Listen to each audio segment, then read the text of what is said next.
Two sides that continually find themselves to be pinned up against each other in the postseason in the past couple of years take on one another for the first time in the 2019 USL Championship campaign right on the Delaware River here in beautiful Chester, Pennsylvania from Talon Energy Stadium. Tyler Terrence, along with the former German pro Devin Kerr. Glad to have you with us on this Memorial Day weekend on a fantastic Sunday here right outside of the Philadelphia area. And we'll take a look at this Bethlehem side, Devin, and as of late, it has not been a great run of form. Talking with Brendan Burke over the past couple of weeks, it has been frustrating with all the rotation that they've seen, as well as the injuries, but they're looking to turn it around against the back-to-back champs. He took it a step further. Not only has it not been great, it hasn't even been good. The boys have been struggling, and this is a team who has not been able to get in the win column since April 13th. Seems like a massive amount of time has passed between that 3-1 victory over the Charleston Battery. We have seen glimpses here and there. They had a stellar performance against Loudoun United, unfortunately slipped up at the end. Could have said something similar versus ATL UTD2 and then got spanked last week versus Ottawa. However, still a massive amount of talent on this team. What Brendan Burke says is we are trying to do something no one else has ever done. Younger players, more experience to push them to the higher level in the organization. And on the other side for John Hackworth and Louisville, they dealt with a lot of injuries at the beginning of the season. Not a great run of form at the start of 2019. However, they're starting to put it together. And Devin, you said it was probably one of the best games you've seen, but without a goal in their 0-0 draw against St. Louis. The level was beyond high. One of the best games I've seen in this league in general, yet alone in this year. They did such a good job of peppering that back line of Anthony Pulis. It was very similar, to be honest, of what we saw in the second half versus the Tampa Bay Rowdies. Both goalkeepers, Jake Fenlison and then, of course, John McCarthy for the Rowdies, stood on their head. They did a great job. Not a lot on the defensive side for Louisville to deal with. However, they spent a lot of time this week in small-sided games inside of the 18 trying to work on their finishing skills. The dejected face of Rasmussen tells you everything you need to know about the match. They finished 0-0. They're looking to bounce back this week. Bethlehem Steel winless in their last 5 and looking for their first win in more than a month. Louisville looking to keep the good times rolling here in Philadelphia. It's Bethlehem and Louisville when we come back.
Almost set for kickoff between the Bethlehem Steel and the back-to-back champs in Louisville City FC from Talon Energy Stadium here in Chester, Pennsylvania. Tyler Terrence along with the ex-German pro Devin Kerr, Brendan Burke, John Hackworth. Plenty of old ties between the two head coaches for either side, and we'll take a look at the starting 11s, beginning with Bethlehem Steel and Brendan Burke. Devin, we talked about the injuries, we talked about the rotation. However, this is a starting lineup that we're more or less used to seeing. Nice to see Tomas Romero back in goal. Good news for Bethlehem Steel fans. He is unbeaten. Bad news is he hasn't won either. Only 2-2 draws in the Loudoun game, as well as the 1-1 recently versus Atlanta United 2. Now, what can you do going forward? That's the big question mark. Issa Rayan, nice to see him back into the starting 11. Last time we saw him was that injury that he picked up on his hamstring in that 2-1 loss versus the Charlotte Independence. Ferris, Galena up top, that's nice, but Shivani Willis and Anthony Fontana going forward have to provide support. The visitors, pretty much the same. Only one change for John Hackworth. That's going to be on the outside mid in George Davis. He's going to step in for Niall McCabe. Everything else is business as usual. It does look a bit different with Speedy Williams in the holding midfielder position. Instead of Sean Tosh, he doesn't drop as deep, and there's a bit more rotation between the three in the middle. Well, Luke Spencer is going to be up top as James Chambers and the Bethlehem Steel looking to turn things around, looking for their first win since April 13th. A side that has gotten to the postseason the last 2 years after missing out in their first year of existence, going up against a team that has ousted them in both of their postseason appearances in the Eastern Conference quarterfinals and semifinals, respectively, in 2017 and 18. The contest last year in the playoffs, much more competitive than the one that we saw back in 2017. John Hackworth, of course, at one point in time was the head coach of the Philadelphia Union. Brendan Burke, an assistant in the Philadelphia system as well, now in charge of the Bethlehem Steel. Those two keep in touch all throughout the campaign, and they're pinned up against one another on a Sunday afternoon here at Talent Energy Stadium. Tyler Terrence along with Devin Kerr. Away we go. I invite you to turn off the world and turn on the game on this Memorial Day weekend and enjoy 90 minutes of what should be some terrific football. Lucky and Kosana going back for Oscar Jimenez. Challenge on this near side. And the foul called on Oscar Jimenez. Put in by Anthony Fontana, 19-year-old from Newark, Delaware.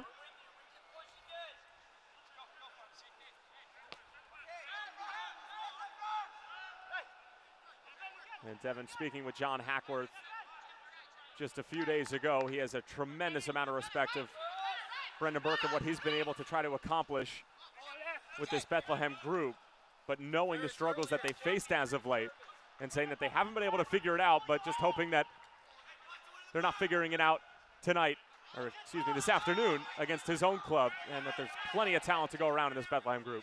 He's hoping his boys can look a bit better in the final third. Not clinical enough versus St. Louis FC, and it's not that they didn't give themselves some chances. Good goalkeeping and some poor decision-making here and there. It just didn't allow them to get the breakthrough. They did look impressive, though.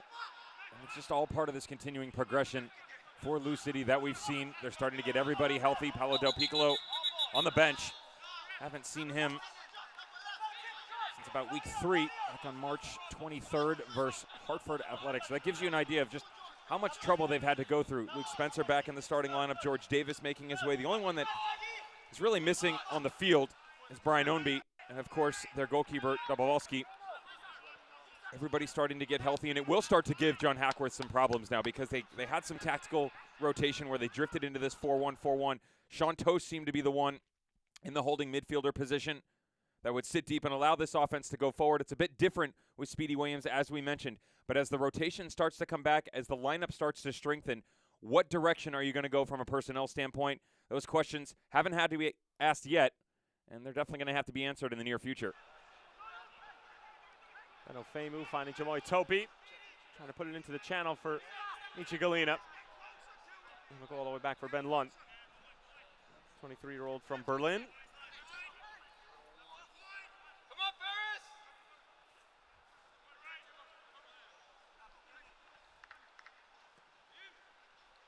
Louisville coming off of that scintillating 0-0 draw against St. Louis FC. A bit of an oxymoron, but certainly holds true given all the flashes of terrific play that we saw, just no goals. And John Hackworth obviously was just very upset with the fact that they didn't finish it off, as we do have a Bethlehem player down behind the run of play. Rasmussen letting his thoughts be heard to our head official, Kevin Broadley. Galena trying to find this one in a foot race with Paco Craig. And Craig did well to avoid conceding the corner, and a deep throw in for Bethlehem. Bethlehem, of course, coming off of that 3-0 loss against Ottawa Fury. It was really a masterful performance from Nikola Popovic's side.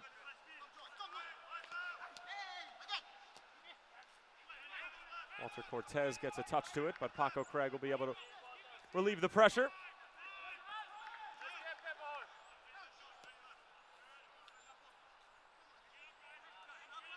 Space to play for Louisville now on the break inside the first 5 minutes.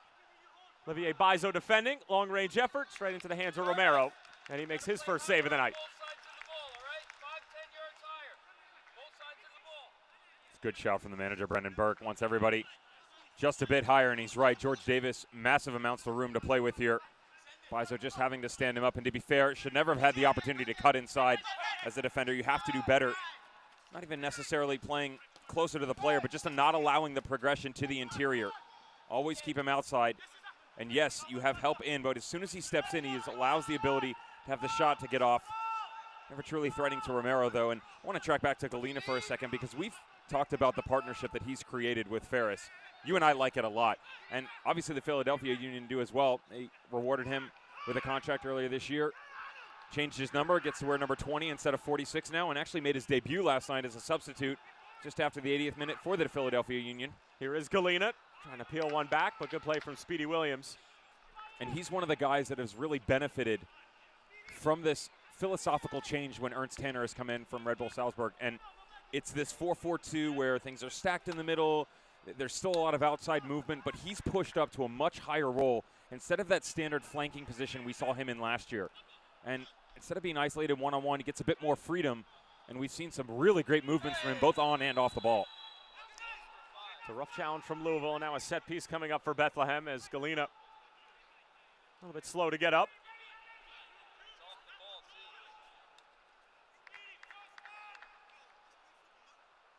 Catches little stinger here, coming off the ball. Good touch in, and yeah, Paco Craig just in need of the thigh region.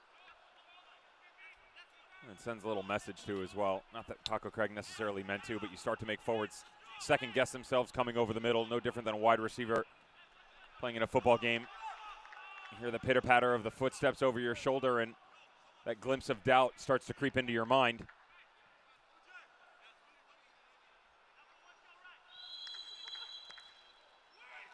Delivery towards the back post. They were looking for Jamoy Topi. Good move from Rayan. Finally cleared away by Lakiem Kosana.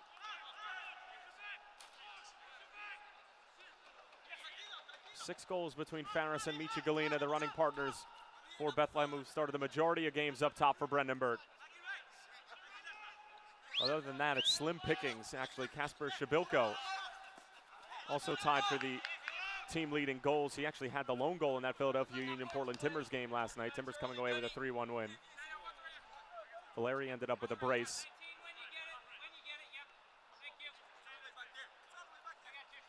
We've seen a couple of players over the past 24 hours who make an appearance for an MLS team and then turn right back around and make an appearance for the USL Championship. Think back to Brooks Lennon last night, appearing in the Phoenix Rising game, played about 55 minutes after coming on as a substitute in their 2-1 win against Atlanta United on Friday night.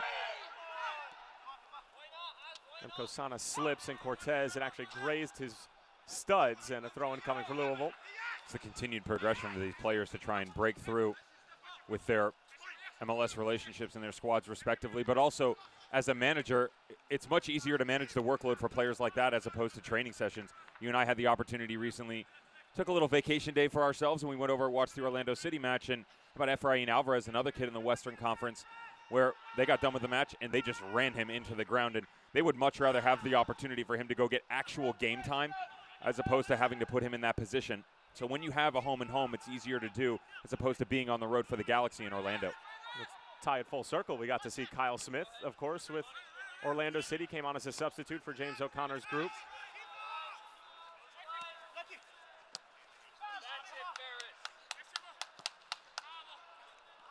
Initial ball in for Galina, and then Lunt off of his line and able to collect for Louisville. And quick distribution out wide. It's not half bad.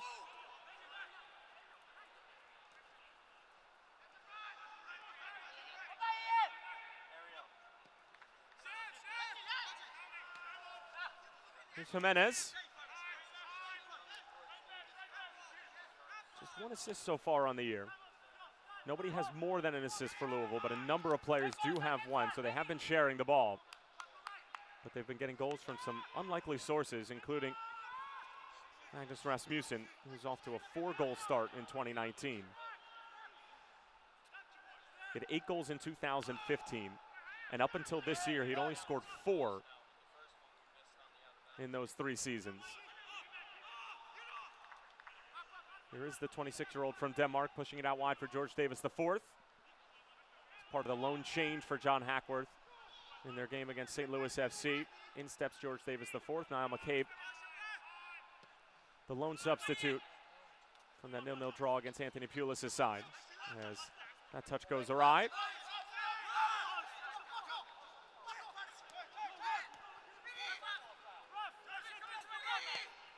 Speedy Williams switching the point of attack beautifully.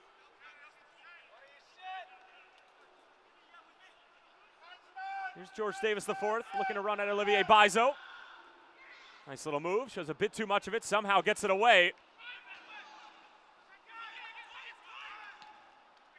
Clearance from Anthony Fontana did not go very far. And Speedy Williams able to knock it out wide. About 10 minutes gone here at Talent Energy. Good work from George Davis. Louisville patient in possession.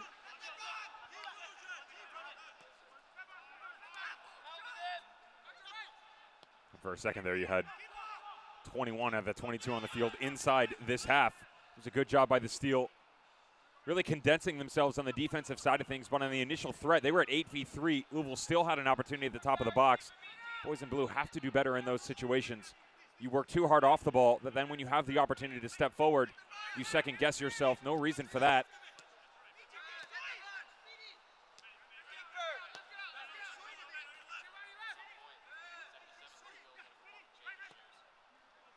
Speedy Williams again spraying the ball any which way. Sean Francis cuts inside on his right. And good defensive presence from Issa Rayan.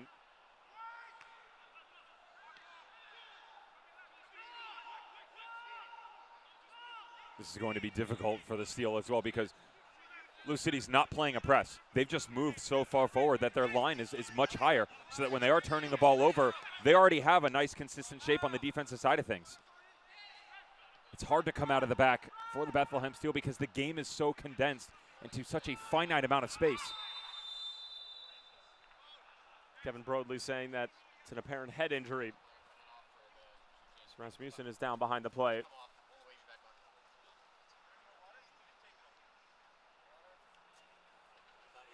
Clenching that right side of his face, get a better look. Shafani Willis tracking back, going to get stuck in, and Topi with his arm just right across the entire front. On the right side of his face there. Training staff will come out. Boys will grab a little sip of water, and you can already see the rotation out of the middle of the field. Rasmussen isn't necessarily one who's going to drop deep, but both Napamasoso as well as Speedy Williams changing in that holding 6 role gives him a bit of flexibility there. And again, it's different than what you saw out of Sean Tosh. Tosh would come much deeper, almost in between the 2 center backs at times to allow them to form into this 3-back system. But again, getting more personnel back, George Davis, Luke Spencer, it does give you a different look going forward. Defensively, starting to stretch some teams here and giving you different looks. When you run through both the Eastern and Western Conference, you can kind of point at a squad and go, this is how they play offensively, this is how they play. Louisville's one of those teams that's kind of a wild card because they can give you multiple looks. They have the ability, like we've seen so far, to break you down a bit in such small spaces, but also go in transition because they do have the speed and the quality is there in the final third as well. And that's that buzzword that you and I have heard a number of times at a number of different levels in tactical flexibility. And there are some coaches, like you said, Devin, that there's no real flexibility, but it proves to be successful. You look at New York Red Bulls 2 and John Wolynek. They're not going to be flexible at anything. They probably have the most recognizable style of play, but they continually find themselves in the Eastern Conference Finals against Louisville. Ben Lute forced to get rid of it.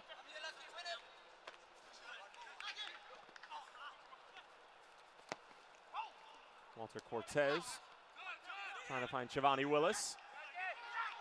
Puts it away from Speedy Williams. And Bethlehem starting to come with a bit of a press of their own, but Louisville handle it beautifully. And now it's Oscar Jimenez. And Kosana Iso's header only as far as Williams.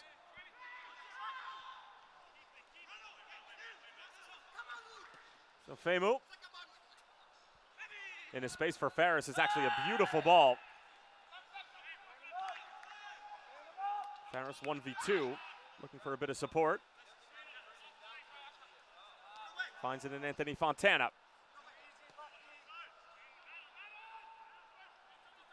It's not a bad idea to find Issa Rayan. And now Bethlehem will set up shop in Louisville territory as Bizo gets drilled trying to get to the outside. Both him and George Davis are down.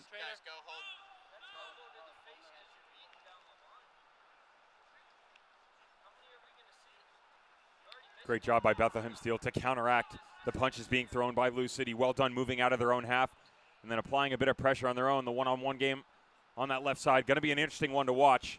Kind of similar to the movement we saw at the top with Rasmussen. This time Bizo getting stuck in with George Davis the fourth. And you could hear the shout from Brendan Burke on the near touchline. He said, how many times do we have to see it? George isn't trying to knock him down like that. When it's the quick move like that, an outside midfielder, you have to turn your body and immediately go. Your body's natural progression is to overextend your arms. You're looking for momentum to get going. It's a foul 100%, but not necessarily a professional one. Just stepped out, and you can see good sportsmanship between the two. They understand that wasn't negative in his actions. And you could hear some shouts from Brendan Burke as well for Ferris up top. He's got a lot of work to do tonight, this afternoon. You and I both forgetting that it's still early. What day is it? Wednesday? It's May, bro. Is it? It's May. It's May. It's as far as I've gotten so far. But so good in his hold-up play and one-on-one situations. And Brendan Burke says the ability for him to make that next step, the average quality of play from him, he's probably brought it up to about an 8, 8.5 right now. And for him to get to the next level, has to find a way to develop his soccer IQ. And that was a good look at it where he gets into one-on-one, and then immediately when he pulls the ball back, it goes 1v2, almost 1v3. The Ferris of old, we probably would have seen him try and take people on. Go in a very isolated situation, and does he have that capability? Yes, but the percentage is going to be very small. Instead, holds it up, allows the play to kind of circle around the field. They're able to get a free kick out of it, but it's just good job holding up the ball and then continuing to maintain possession. Just short for the free kick. The delivery was straight at Lucky Kosana. Fontana on the turn. He'll whip it back in. Not it all the way back across, and it's off the crossbar. Not exactly sure if Jamoy Topi was trying to put that on frame, but he rocks the woodwork. Now Ferris is taken down. The assistant referee waving their flag furiously, and we'll get another look. Great ball, and he's trying to put this back into the 6 and just picks out that far corner. Comes a bit closer than he would have liked. Ben Lute wouldn't have been beat. Well done by the center back. And we've seen both he and Benufemu get into those progressive roles coming off of set pieces. Good stuff from the young Jamaican. Oh, another opportunity in a very similar spot just moments ago. As Walter Cortez will join James Chambers in the dead ball situation. They have been flirting with not being so direct recently. It's been some excellent looks. Cortez asking questions in the Louisville back line.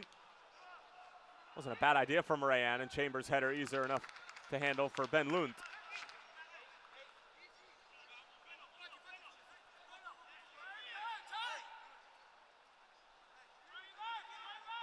Select is the official ball supplier of the USL Championship in many of the finest leagues in the world. Since 1947, Select has been the leader in soccer ball quality and innovation. For the latest Select products and special offers, please visit selectsportamerica.com.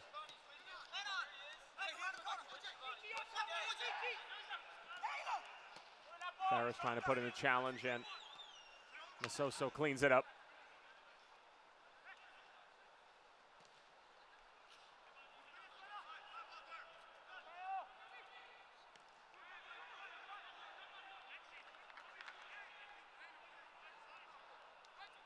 About 20 minutes gone to probably what we could have expected between these two sides. Louisville dominant in possession, and then Bethlehem trying to pick and choose their opportunities to go on the other end, although Louisville's done a good job of sort of defending while they have the ball and not allowing Bethlehem to find that space on the break.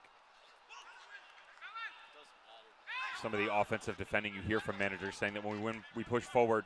We want to be one syncrotic unit so that when we do get countered and go the other direction, we have excellent shape. You've seen that out of Blue City so far, but you have to give credit to the home squad. They are towing the line with the reigning champions, not willing to back down. And yes, they're maybe not able to maintain as much possession as they would like.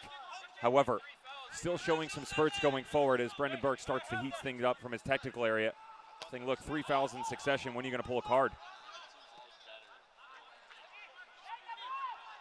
And that's where he would really like his squad to step up a little bit. Now that you've gotten the dead ball, you start to go the other way. You don't always have to be as direct as you'd like. Step on the ball, show a bit of composure, and start to knock this thing around a little bit. Make Blue City chase.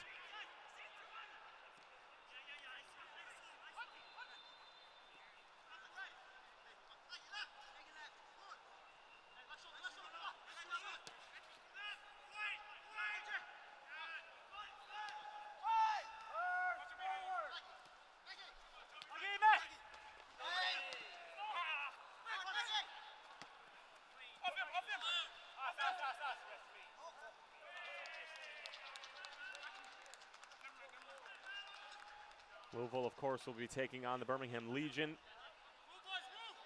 in Kentucky in the third round of the 106th edition of the Lamar Hunt U.S. Open Cup. That'll actually be the third time that those teams are meeting before the month of A is even over.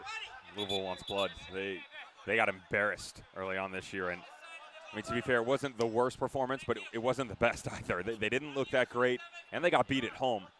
Birmingham Legion came in, the Fighting Chandler Hoffmans, as they have been come to be known in 2019, get that victory. They lost back-to-back games.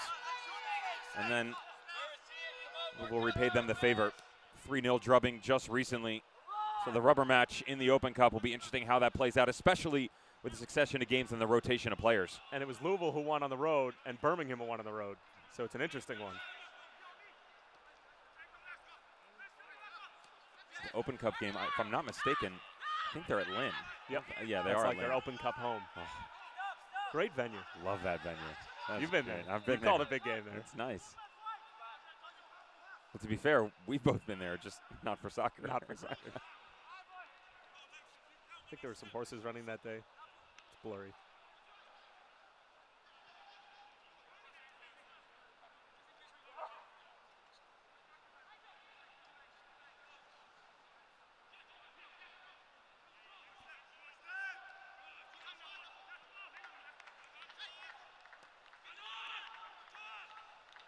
Here's Rasmussen.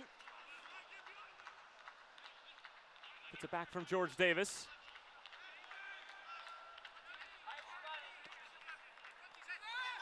Paco Craig just pushes it along for Oscar Jimenez.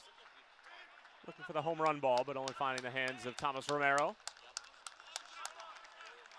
Brendan Burke has been extremely high on Romero and said he's been making some saves that might have not made last year or even 2 years ago when he made his debut for Bethlehem as a 15-year-old in the first game of the season of 2017 against the Rochester Rhinos. A 3-2 loss for Bethlehem, but Brendan saying obviously there's still some things that the teenager needs to work on, including communication as well as commanding his area, but from a shot-stopping standpoint, that he's right on track to be one of the best keepers in this league and even perhaps beyond. Good goalkeeper, quality talent for sure. And that goes back to his comments about how, look, we're trying to do something nobody else in the league is doing, and that's not a negative thing. Ferris sliding one through. Here's Galena with the left foot. It was a great attempt, and it just flashes wide of the far post. By far the most dangerous move of the afternoon from either side. And it's Michi Galena who's just a few whiskers away. We'll double back on the direction the organization's looking to go. How about the run in behind? The debutante last night for the Philadelphia Union, getting some minutes for Bethlehem Steel, trying to pick out that far post. Flat-footed on the Beckdine by Lexi Swahi. Looking in Paco Craig, having trouble tracking in that flat run by Michi Galena. Very well done. Here's Ferris again, has it on that left peg, just lashes it across. And Ben Lute spills it initially, able to gobble it up. And now Bethlehem are starting to grow into this game. And you said it best, that he's a guy who maybe wouldn't have made those saves a few years ago, but now starting to get better and better, gain that confidence. Still a teenager. That's the message here, is when you take a look at what this organization is trying to accomplish, there's only 4 guys within this squad that have played that have collegiate experience. That's not a good thing. That's not a bad thing. That just shows you the direction that they're trying to work in here. They're trying to promote from within.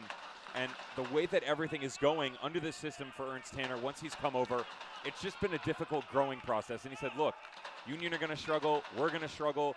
Reading's going to struggle. But it's going to make its way down through so that it eventually, the overwhelming message will become plug and play. So that whether it's Anthony Fontana, Michi Galina, Walter Cortez, no matter what position you're in, the next man up knows what job he has to fulfill. And it'll be the message that just kind of reverberates throughout the entire organization. Tell you what, Philadelphia is not struggling right now. Second place in the Eastern Conference in the MLS on 24 points with a game in hand on Wayne Rooney's DC United. And John Hackworth acknowledged that in our conversation with him. He said, listen, Philadelphia is picking it up really quickly, but with Bethlehem and how much rotation they're going to have and the amount of people that they've been moving in and out, you're only going to get to know a new system if you get the reps to be able to do it. And if you're spreading the minutes around, the reps are going to be few and far in between. Brendan Burke said that the guys are struggling, and that's why you've seen the poor form, and we had to kind of sort of say dumb it down a little bit. Sean Francis bending one in. It's going to fall for Luke Spencer. Great little move. Spencer buries it for Louisville. Calm, cool, and collected. It's all that we've come to know about Luke Spencer. And Louisville with a lead halfway through the first half here at Talent Energy. About 30. At about 2 30. differences in rotation on personnel. It doesn't matter here as Ben Ofemo just gets hung out to dry. You cannot leave your feet in that situation. Got to stay strong, stand high. He's got the ball on his left foot, so when you're coming across, when you lead the tackle in, just stand him up. Because worst case scenario, it's on his left foot, it's on the outside, and the angle is easier for Romero to cover. Unfortunately, he leaves his feet, ball gets cut back inside. Luke Spencer has the entirety of the goal to pick from, and he makes him pay.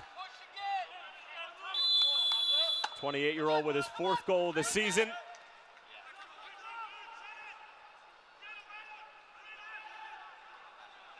I hate to call him a poacher because he's so much more than that, but he does find himself in the right place at the right time in some big moments.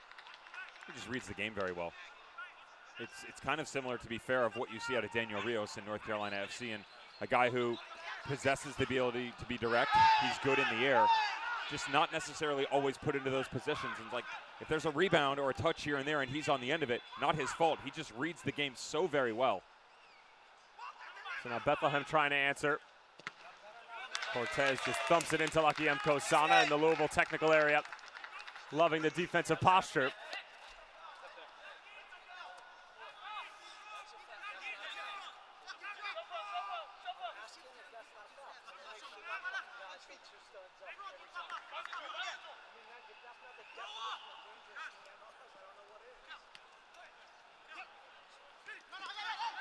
Nice to see Luke Spencer starting to gain some momentum here as he came back in a substitute role from his injury back on April 30th in the game versus Memphis 901 FC. And since then, grabbed a goal in the Swope Park Rangers 3-2 loss. Had one in the victory over Birmingham Legion. We talked about that 3-0 victory on the road. Scoreless last week, but now another goal versus Bethlehem. So 3 goals in the past 4 games. It's starting to heat up for the number 9 up top. Almost able to find his second there as that ball into the channel was as close to picture perfect as you could get from about 50 yards away. Support touch from Shivani Willis. Rasmussen cleans it up. Good work from Mkosana. Rasmussen with options moving forward. Speedy Williams finding the Dartmouth grad, lashes it across, and Bethlehem will concede a corner.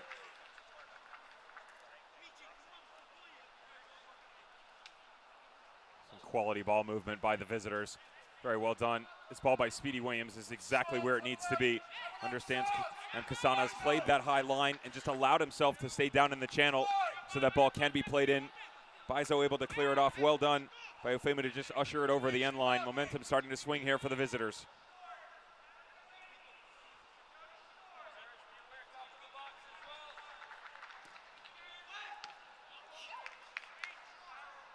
Header at the near post from Suahi was always a difficult one to handle. He's made his way back into the lineup for John Hackworth. Seemingly lost his shirt to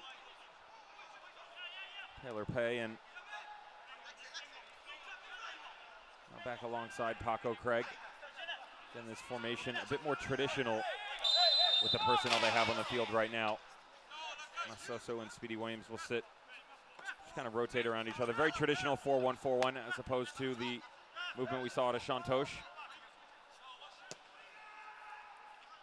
Good job by the Steel to just keep themselves in it. And to be fair, they've had a few opportunities as well. Obviously the header by Topi drifting to the back post, but some good runs by Ferris and Michi Galina up top as well. That's a challenge. Watch out. Well, Louisville are claiming that they got the ball on that. Our referee, Kevin Broadley, is most certainly going to reach for a card. It's just a matter of what color. It'll be mustard. Olivier Bizo and the rest of Bethlehem were coming to their teammates' aid.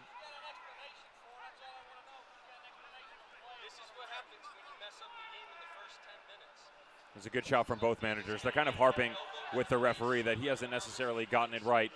But you take a look at exactly what's going on in the foul on the far side of the field. You get a much better look from this direction. Little touch in by Bizo coming over. That's a bad challenge. That is a very bad challenge. Now Davis gets the ball here, but you have to understand when you clip the backside of the ankle first and then follow through, that's why he's getting carded here. His leg was pretty high. I feel like that was the most dangerous part of it, was just a scissor motion as well. Yeah. When you follow through like that, and look, I'll be the first one to defend anyone in tackles like that. And you know, George likes to throw his weight around. I'm all for that. But when you follow through in that method, the referee, you have to understand where the referee is as well. When he's closer to our viewpoint and he's seeing the backside of the challenge, what he's seeing is that initial leg on the right ankle and then the trailing run. He's not seeing the touch of the ball, which is out in front of the player. Much more difficult for the referee to get it right. Would like him to come over and maybe consult the linesman in that situation to see what his viewpoint was so they can make sure they're making the best decision. But the biggest issue here between the managers is they would like a bit more consistency out of what they've seen in the open 30 minutes. And Brandon Burke-Hackworth are saying, look, this has been up and down since the first minute. If you're going to do that now, you should have done it earlier, and make sure you do it in the future. So yellow cards issued to Paco Craig and to Olivier Bizo. Bizo's obviously for the reaction afterwards, Paco Craig for the challenge. I'm sure there's a lot of Bethlehem fans that are saying that he's lucky to get away with just the yellow. And now a set-piece opportunity for the home side to be taken by James Chambers. The fall for Ofemu. And he'll just let it run out.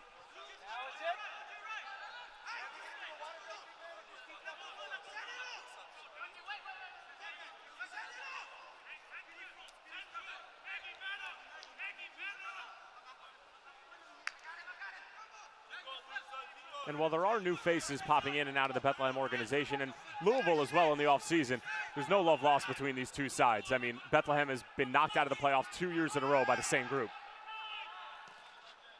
Another early delivery, looking for Ferris, and it's out of play. It is kind of funny, though, we'll call it the transition they've had there, because Louisville is dealing with some personnel issues, change of formation, tactically things are being shaken up. So is Bethlehem Steel. But to your point, the Steel are doing it with a rotation of 25, 30, 35 players. Louisville, because of injuries, they're only rotating about 15 right now. So those regular reps, guys getting the opportunity, when you have so many players not getting those reps on a regular basis, the transition is much more difficult, as opposed to Lou City, who's been able to handle it not necessarily seamless, but a bit better than expected for the youngsters in blue.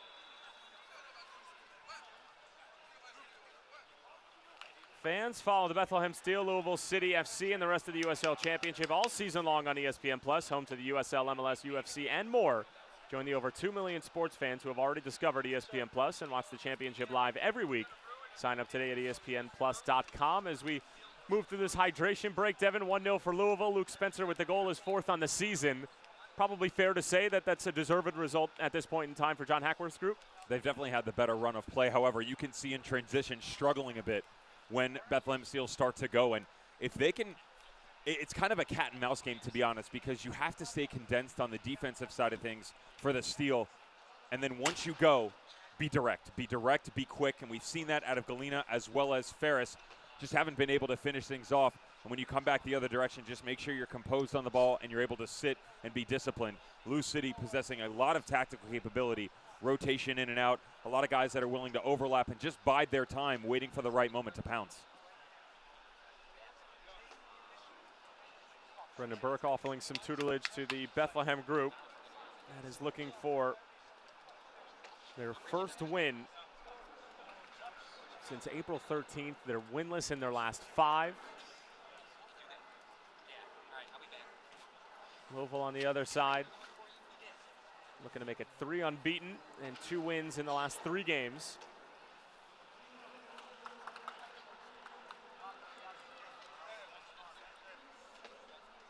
Mentioned before, the Louisville will take on Birmingham Legion from Lynn on Wednesday in the 3rd round of the U.S. Open Cup.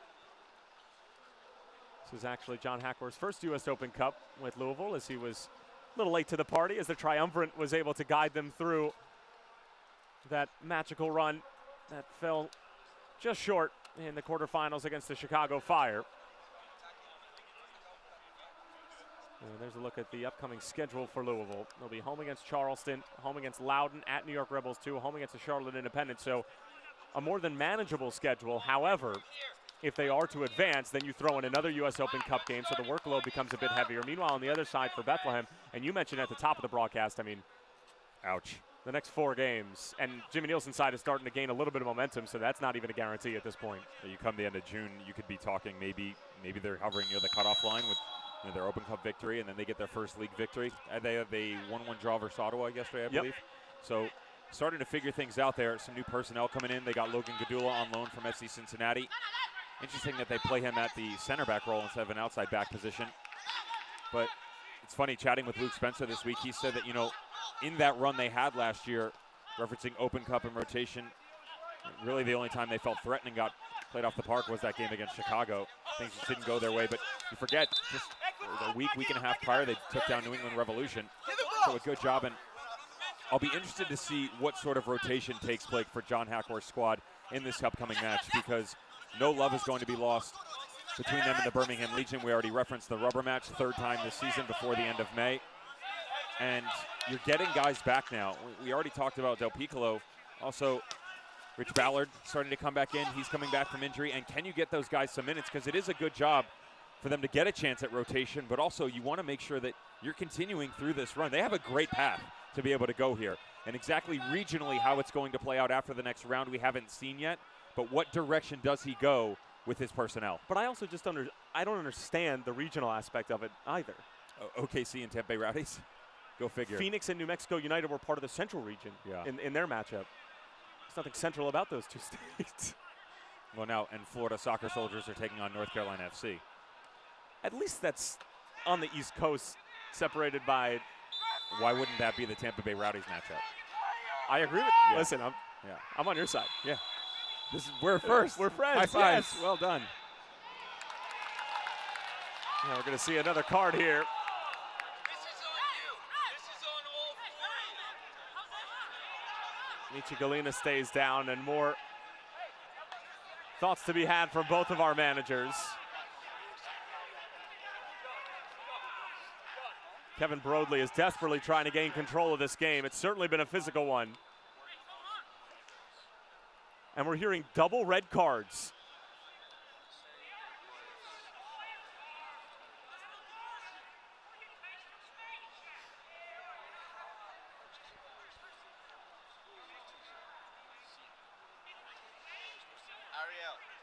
Ariel.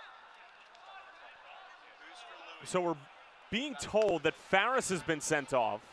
We're waiting for the hard confirmation on who's getting sent off from Louisville. You're going to get a better look right now, and there has been some chippiness. There's the first one right there, Paco Craig getting stuck in. Remember, he's sitting on a yellow already.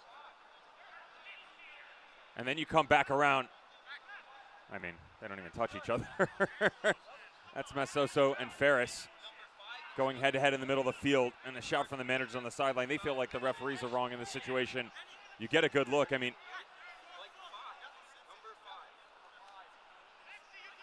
how this plays out is yet to be seen.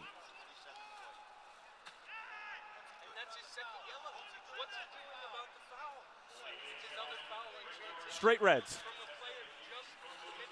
for both Massoso and Farris. I mean, they do touch heads. And by the book, you're not allowed to do that. However, if both players are doing it and nothing comes of it, is that the best way to handle that situation? Now, it's a letter of the law thing, and if Kevin Broadley's going to protect himself, technically he's doing the right thing. But at the end of the day, you just killed the game. It's also two guys that haven't done anything wrong yet. I mean, the game has been all over. I mean, we've seen some questionable fouls. We've seen some rough tackles. But neither one of those guys have been involved in it. Ferris has been on the receiving end of a challenge, but he hasn't fouled anybody yet. And Masoso in the middle of the field, he's been non-existent. And he's not a menacing player by any stretch of the imagination either. No, not at all. And when I say non-existent, I mean like he hasn't overstepped his lines. He's not gotten in any tackles whatsoever. And so, like you said, there's going to be a lot of people watching that are going to be unhappy with the decision. I get that. I don't disagree with their frustration. You also have to put it from a viewpoint of you're not allowed to do it. But if he's going to call a strict game, it should have been strict from the beginning. You're 40 minutes into a match now, and that's kind of the shout from the sideline where if you're going to call those reds, I mean, George Davis's tackle was much worse than what just happened. Paco Craig's. Paco Craig, excuse me, yes. Well, Davis on the sideline as well. Craig got the yellow card. And the initial foul came from, on this progression right here on the two reds, came from Paco Craig getting stuck in. He's sitting on a yellow as well. So remember that. But for me, and if you're looking at the rule book, what Paco Craig's challenge, raised foot, scissor motion, that's way more worthy of a red than what those two just did. It's the argument you're hearing from the sideline right now. I mean, so away we go with 20 players.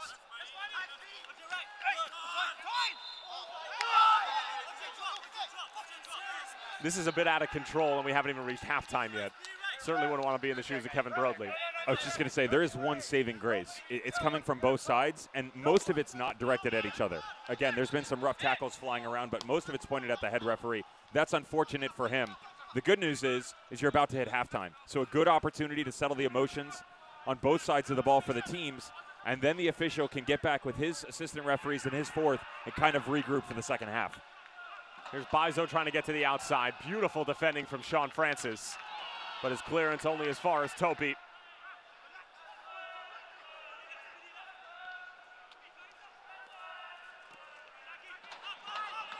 It'll be interesting to see the personnel adjustments that either coach is going to make, if any, at halftime.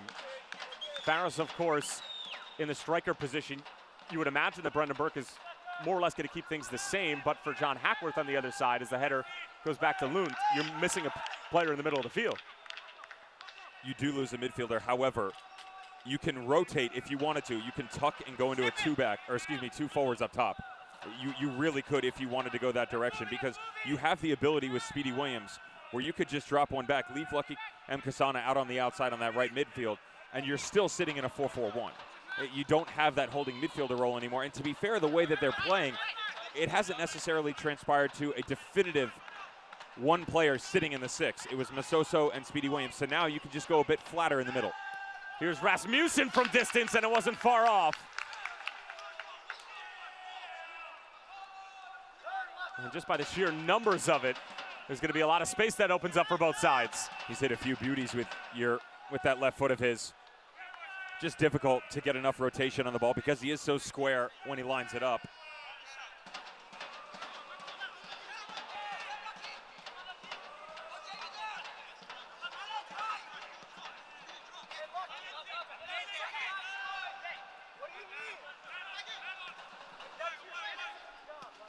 Pressure from Shivani Willis as he runs into Sawahi right at the last moment.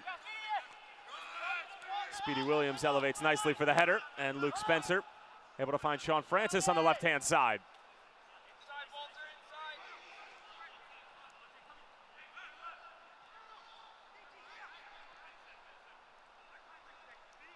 Williams again. Oscar Jimenez. Chambers turning out of pressure. And now space on the other end for Bethlehem.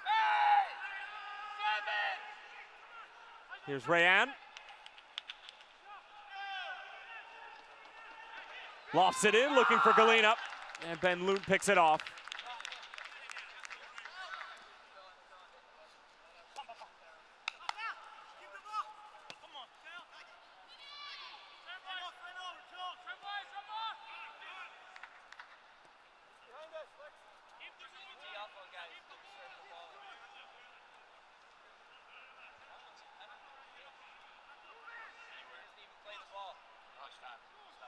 George Davis.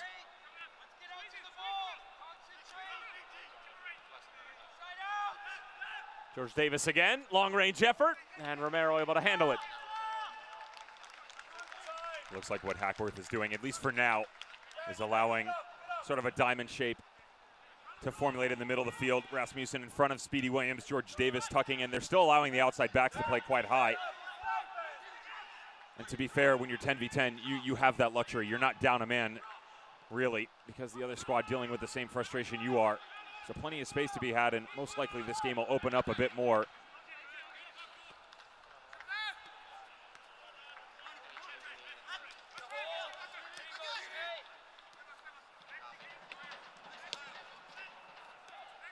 Hearing 5 minutes of stoppage time at the end of this first half. That has certainly been an interesting one. 4 cards, 2 of them yellow, 2 of them red. A goal from Luke Spencer. Am I missing anything? Both teams are playing with 10 men.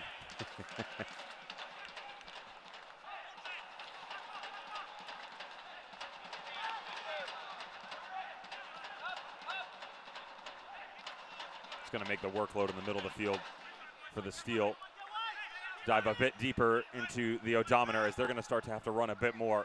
Blue City doing very well, staying composed on the ball, and you can see the shape in the middle. So Rayon just tucking up a bit higher here. They have the ability on the defensive side to shield over. Shivani Willis doing battle with Bizo and Rayon on that far side. Sean Francis with a good delivery, and Lucky Mkosana runs straight through the back of Walter Cortez. Certainly didn't look like Francis was going to be able to get that cross off, but off balance, fading away from the field. Actually delivers a peach. It's a tight window here. Closes quite rapidly, but still a good job to maintain his composure, get something off to the far post. And Kasana just drills Walter Cortez, running right through him. Romero coming to help out as well.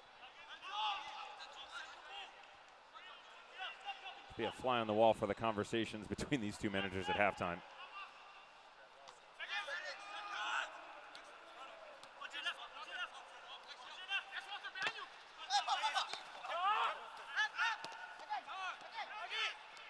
Speedy Williams wants it back.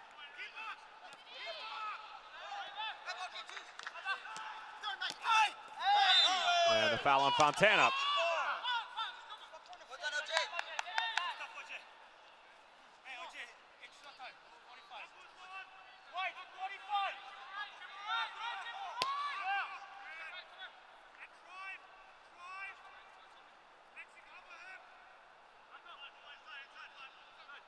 Paco Craig out of the back. Finding Francis again. Looking for Mkosana, and Cortez gets a very good touch to it, however concedes a corner in the process.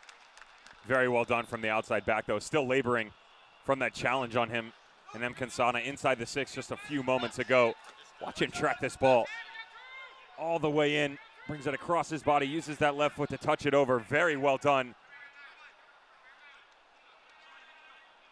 Costa Rican just struggling. You can see him hunched over on that near post. Took a brutal knock to the backside with Mkosana. Then his left-footed delivery takes a deflection. Mkosana will be able to get there. Pressure coming in hot from Anthony Fontana.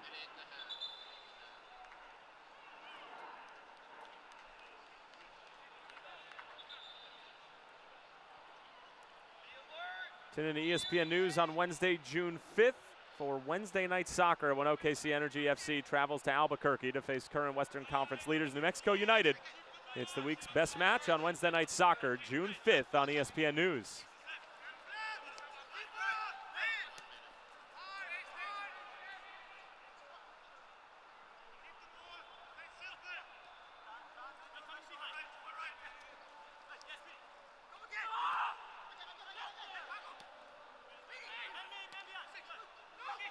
Spencer lets it go, gets the return, and a very important touch there from Walter Cortez.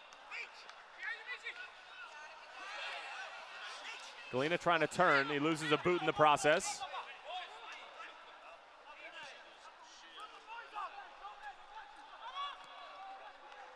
And a frustrating first half for him, a physically demanding one at that.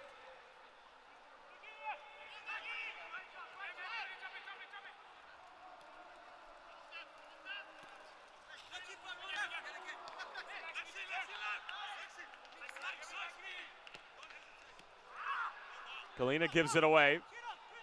Can't help but think that that errant pass had something to do with the footwear malfunction he was enduring just a few moments ago.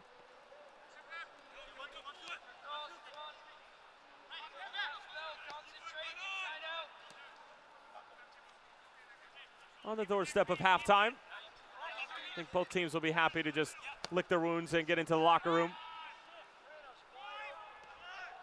Luke Spencer with the lone goal in this one in the 26th minute.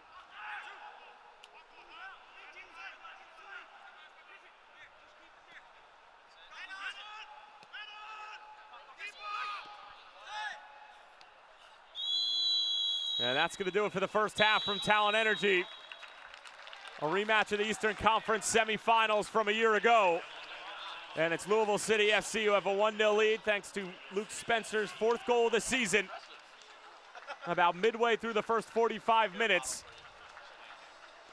And then chaos would ensue. 4 cards in the span of about 6 minutes. 2 of them yellow, 2 of them red.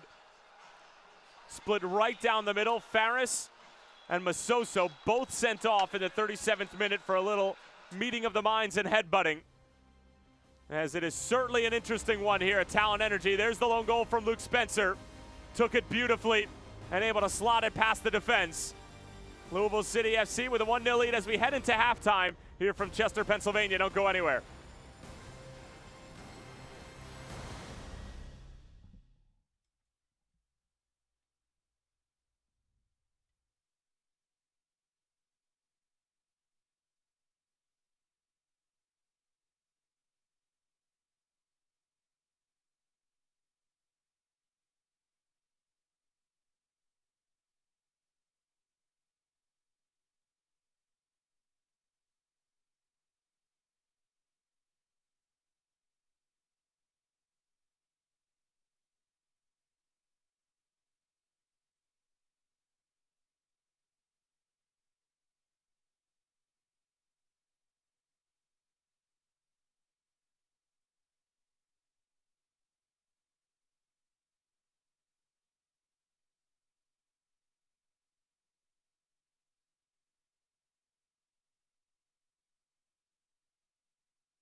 Halftime here at Talent Energy Stadium between Bethlehem Steel and Louisville City FC, a rematch of 2 postseason matches over the past couple of years in 17 and 18 quarterfinals and semifinals of the Eastern Conference respectively. Tyler Terrence, along with the ex-German pro Devin Kerr, are moving right along through halftime here in Chester, Pennsylvania. And Devin, let's take a look at the blueprint for success for Brendan Burke and this Bethlehem Steel side. What are we looking at? Good news. Got an opportunity to go out and isolate a games, get some momentum going here. Bad news.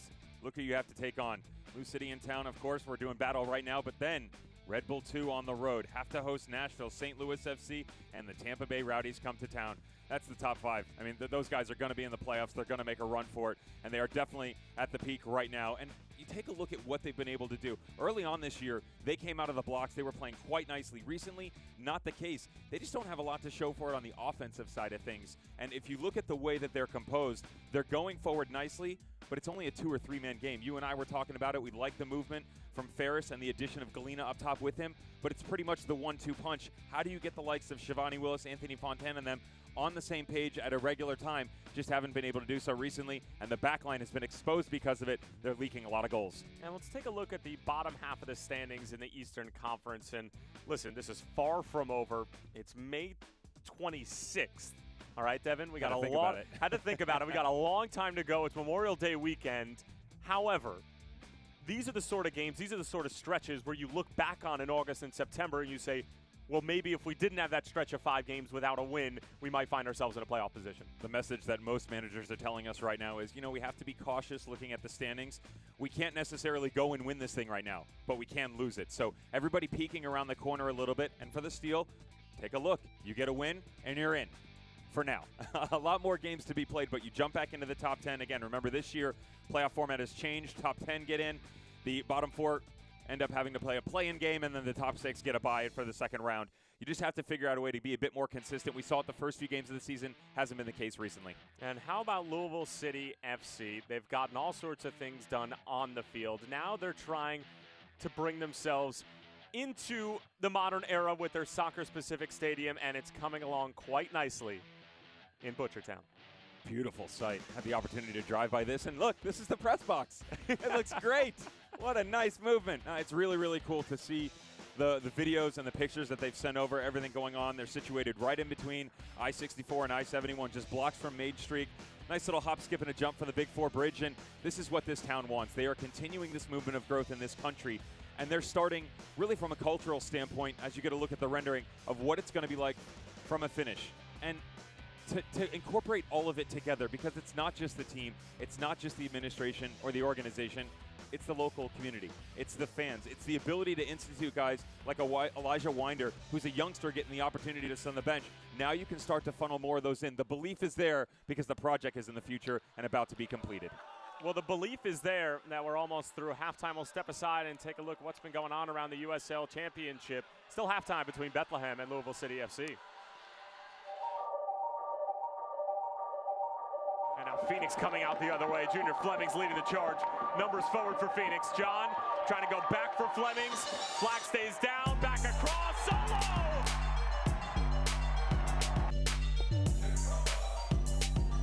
We're underway right off the bat. Here's Justin Dillon moving up the middle. He's going to push that ball wide toward Gonzalez. Gonzalez, a first touch cross back inside for Dillon, and a goal! Less than 10 seconds. Poku slicing through. Quadro Poku scored! Tahana again. Lomas kicks it to his right, crosses it underneath Miller, and it's knocked away. Spangenberg deflects it, laying out and making the save. It's a great save again. Acquired a backstage pass. Doyle recovers. Aduro 1-0. Go to work to the byline, crossing in. It's a goal! Again, Jerome Kiesewetter. It's Prater! What a hit! Here's the wet trick. Into the box, a strike, and a goal. Kiesewetter knocked away by Zell. What a save from Bryce Myers.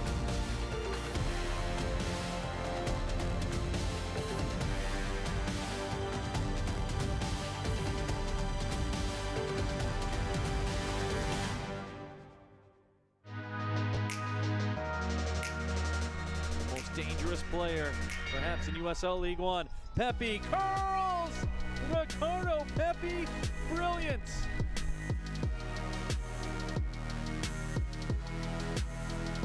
Looking to get that right foot off for an incredible one-handed save by Kevin Silva. Developing situation, Jones.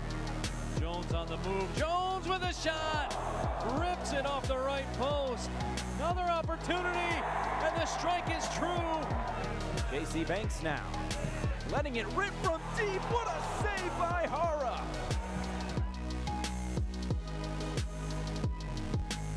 Team. Cablante, back of the net. 42nd minute. Bowling the second go, falls through, saved by Fitzgerald. Oh, what a stop. Awesome stuff from the championship as well as League One, as we'll take a look at some news and notes from around our wonderful league. And how about Kevon Frater just continues his unbelievable tear to the start of 2019. Second hat trick of the season, second player of the week honors. Lamar Hunt U.S. Open Cup well underway as the third round is going to commence this Tuesday and is going to finish up on Wednesday. And the Tampa Bay Rowdies still yet to be defeated. I think that's how you say it. Yeah, at some point. Why not? Why not? How about New Mexico United? First back-to-back win in club history. Only one loss this year, but they hadn't won back-to-back games. Santimore back in the score sheet, by the way. And his team of the week isn't too bad. You got Asante out on the right, Andrew Tenari out on the left, Raider, of course, running straight down the middle. Who else do you like up here, Devin? Kiesewetter actually makes the team of the week. Didn't score last night in their game. They did get the draw, though. And, you know, Boehner's been an interesting one for me. He's done much better for St. Louis. He had a rough start. I mean, he did not look good versus Indy 11, but he's done a good job fighting back into that starting 11. Love what I've seen from Andrew Tenari. He's found himself a nice home down at the Tampa Bay Rowdies after coming over from Red Bull 2. And we'll take a look at the standings in the USL Championship, Mr. Devin Kerr. How about the Eastern Conference? We mentioned Tampa Bay Rowdies have yet to lose. Nashville, slowly but surely, starting to put things together. New York Red Bulls 2 dropped down after that loss against the Tampa Bay Rowdies at Al Lang. Anybody surprising in the top 10 so far? Not necessarily surprising, but a little shocked that someone's not in the top 10. The Pittsburgh Riverhounds, not necessarily a lot of losses under their belt. However, they're not finding the back of the net regularly. A lot of draws with that Lily ball. But keep an eye with the point separation from 1 to 10. We talked about not being able to win it right now. Can lose it, though. Atlanta United 2 doubled in points by the Tampa Bay Rowdies. I like that Lily ball. Come up with that your own? Yeah, I like it. Copyright infringement. If you Is use it? I can't use it? You can use it. All right, fair enough. Sharing's caring. Wednesday night soccer schedule. Yes, rebranded from Game of the Week to Wednesday night soccer. Devin Kerr, I ask you this question every single time, and I'm going to continually want a straight answer. If you can only do one of these games, you get to do all of them. Which one would you choose? San Antonio, El Paso. June 26th. Copa Tejas.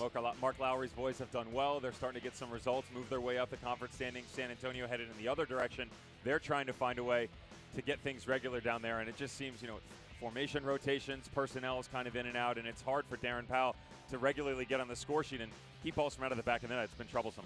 Some scores from last night in the USL Championship. Hartford and Ottawa played to a 1-1 draw. Indy 11 and Nashville, probably could have guessed that was going to be scoreless from Lucas Oil. Pittsburgh and Charlotte scoreless as well. We mentioned Lilyball and how they're not getting a lot of wins, but a lot of draws and few losses. Charleston Battery and Atlanta United 2.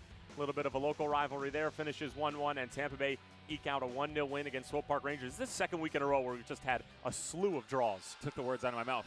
5 games, 5 goals, 4 ties. Last year, there was 14 games last week. 8 of them ended in draws, so not exactly sure what's going on in the Eastern Conference.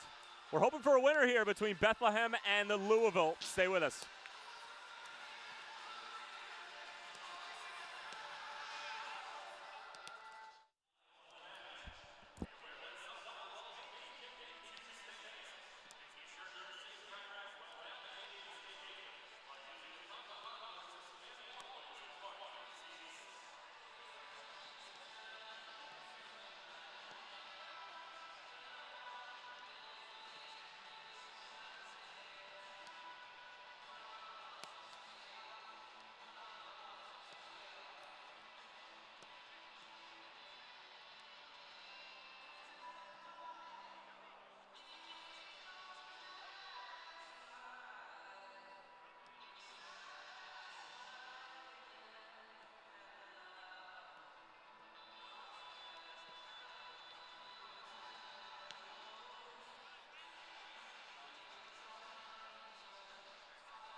Almost ready to resume what has been a very interesting game between Bethlehem and Louisville. 2 red cards issued of Faris and Napo Masoso, as we'll take a look at how it all went down in the first half. And it started, Devin, with a goal from Luke Spencer right around the 26th minute or so.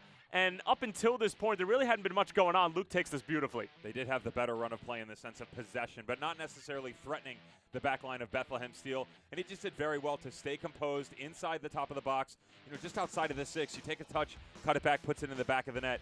Go the other direction. Some opportunities from distance. We saw a few, to be honest. We'll get back to the Davis in a minute, but I love the progression here. Well done coming outside into the channel. M. Kasana could have easily stepped in here. Instead, occupies the space back out on the wing and throws a nice ball in. Here's the double reds. They're not really knocking into each other, but by the law of the books, the referee's trying to be strict here. He goes double red. Napa Masoso and Ferris, they get sent off. This came after 2 very nasty tackles. Bizo had one, and so did Paco Krebs coming out of the back. and then they throw them out. So we go down to 10 men. What will be? It opened up a bit, not too much as we were approaching halftime. There's the strike from distance from Rasmussen. George Davis would get on the act as well. Not too much from Arrow in goal. And then this was a nasty challenge on the backside. Pisano over the back of it. He just runs right through Walter Cortez. Had a little fun with the technical issues for the gear. Bizo coming out of the back, or Galena, excuse me. Just couldn't get his foot on the ball. You'll see his boot come out of here, and hey, it wasn't me. It was the one-footed man. That's not a flat tire. That's the wheel falls off of the car. You just get out of my way. Yeah. I'm done playing. So you take a look at the numbers. Obviously, the 2 red cards stand out, 2 yellow cards as well, because this one was physical. But, Devin, I want to go on a limb here and say that it's not like these teams are just going out there to hurt each other. Most of the frustration is coming on the side of the referee, and then you're sort of seeing that boil to the surface. And we were talking about it during the break. This entire game, or the second half, I should say, hinges upon what's going to happen in the first 5 minutes. If a nasty challenge is thrown out here, it's going to get out of hand. And again, you're spot on. It doesn't necessarily have to do for the dislike of what's going on the other side of the field. It's the referee's inability to manage the match so far. And that's why I said going into halftime, can these 4 referees, you've got your 2 assistants, the head referee, and the 4th official, can they get back on track and figure out how do we hit the reset button? We need to set a better standard for ourselves going into the second half so we can understand exactly what these guys were feeling. Too much frustration, and that did start to boil over. And you just don't want to see that happen here because, yes, there's some history here from a results standpoint, but not necessarily bad blood. So we did have a substitute, as it's Nathan Harriel coming on and replacing Olivier Bizo. Nothing to report of on the Louisville side.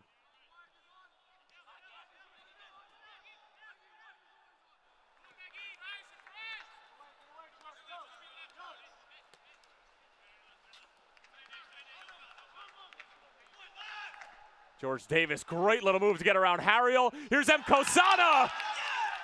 Seconds into the second half, Louisville have a second. It's lucky M. Kosana, who is right on the doorstep. George Davis, the 4th, with a menacing move out wide. And the back-to-back champs looking mighty fine here at Talent Energy. Forget the opening 5 minutes. Let's keep it inside of 60. Well done by Davis. The 1v1 battle, what was it going to be? That's the substitute, Nathan Harriel. Slips a little bit. It's still good movement by the outside midfielder. Well done to get to the byline, and the ball to the back post is exactly where it's supposed to be. M. Kasana doing a good job on the wing, but also helping out on top against Luke Spencer. The home squad is sleeping, and the visitors are out by 2.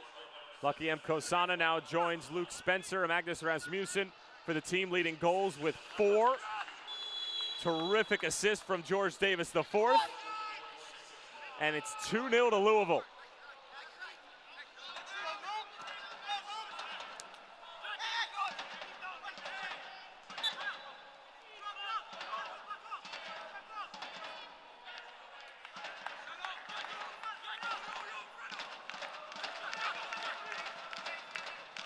James Chambers will go quickly.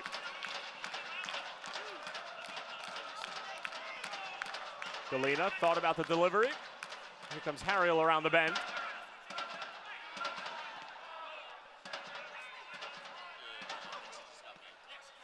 Sean Francis clears it away.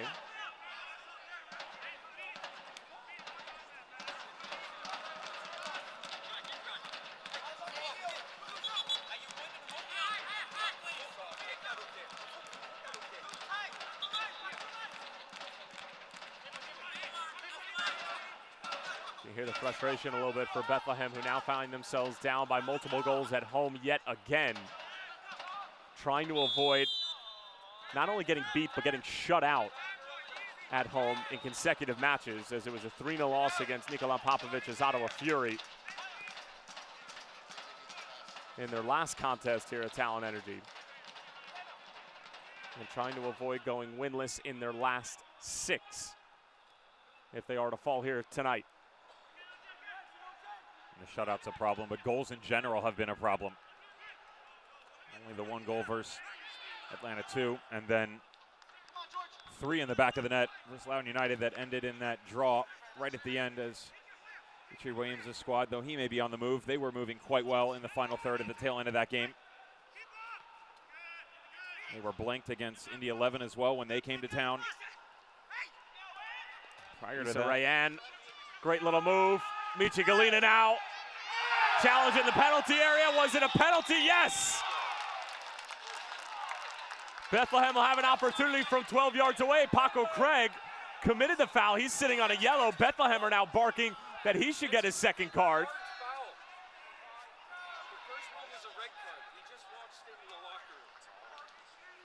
See a better challenge here. That's his second yellow. He's got to be thrown out for that one. That is negligent. He knows he's wrong. He knows he gets it's wrong. Michi Galina showing off his speed a little bit here. He got away from Paco Craig. And now you have to wonder, how is the second card not brandished in this situation?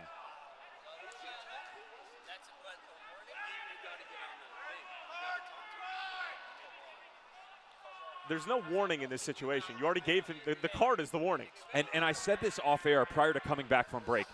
He gets yellow carded for the nasty challenge on the scissor on the far side of the field. He actually fouled. It was a professional foul. Clipped the back foot of Michi Galina before the double reds going the other direction. And now the challenge in the box. Paco Craig's a great guy. We all love him. But if you follow the rules of the law, he's out of this match right now. They should be down to 9 men. And Brendan Burke is looking for any sort of help from anybody in the crew, whether it be the assistant referee or the fourth official, because he clearly feels that Kevin Broadley doesn't have control of this game, and that has been quite apparent since the double red card. I mean, Paco Craig has to be on final warning. If he commits any sort of foul that's not a run-of-the-mill one. We only brought up the 3. He's actually been involved in a few others, but now an opportunity to get within 1. Shivani Willis. They get one back. It sneaks under Ben Loon, and it's 2-1.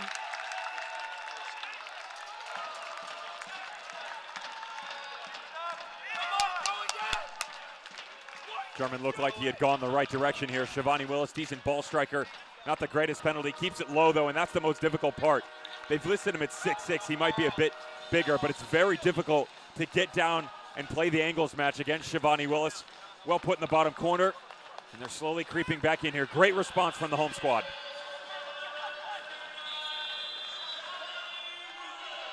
Shivani Willis with his second goal of the year. And we got a game here in Chester, Pennsylvania.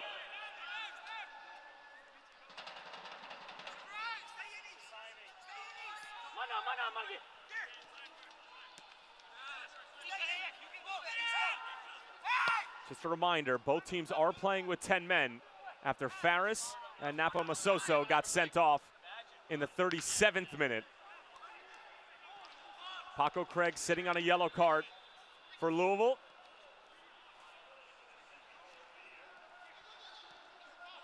And Olivier Bizo was on a yellow for Bethlehem, although he was taken out at halftime for Nathan Harriel.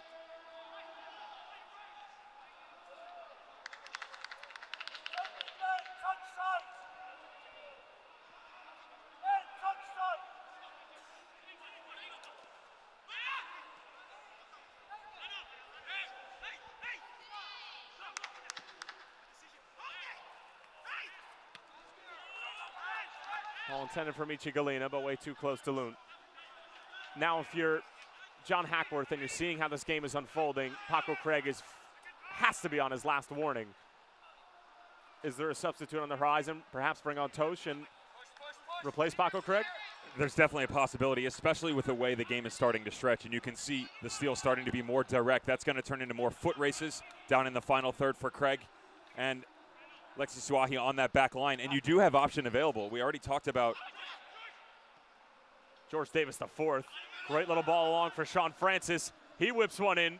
Awkward for Romero, but he handles it cleanly. We talked about Sean Tosh and the option that he can bring. Obviously, a back in general that's moved into the midfield and been makeshift of sorts. And you also have Pat McMahon, and though he's not necessarily the guy that James O'Connor brought in last year, he still does give you that ability to put new blood on that back line.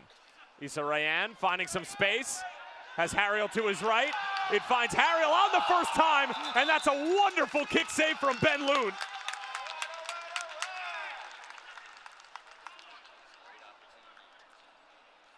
Great look here by the substitute. Well done progressing down. Love the movement by Rayan. Just sprays it outside, and you got to give credit to the goalkeeper. I mean, that's all this boils down to. One-on-one battle. Who's going to step up and make the better move? Ben Loon answers the call. Now a corner kick coming up from Bethlehem. They definitely seem rejuvenated after the Shivani Willis pen just a few minutes ago. This Bethlehem side may be young, they may be inexperienced, but they have a ton of fight.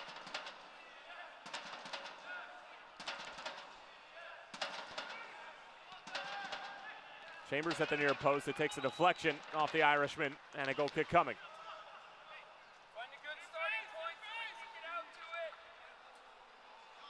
James Chambers kind of frustrated with himself just after. Felt like it was just a tad bit off. On a bad run to the near post. Interesting opening 10 minutes here to the second half. We thought maybe it might be more emotional. Some tackles flying around. There definitely was at least one. Paco Craig lucky to still be on the field. The early goal by the visitors. And then the boys in blues respond.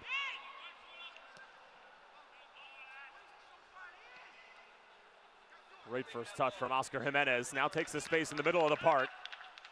George Davis, the fourth, waiting out on the left wing. It finds the veteran. George Davis lashes it right at Romero. He makes the save. Chambers almost got caught with it. Fontana coolly finds the feet of Shivani Willis. Good interception from Paco Craig.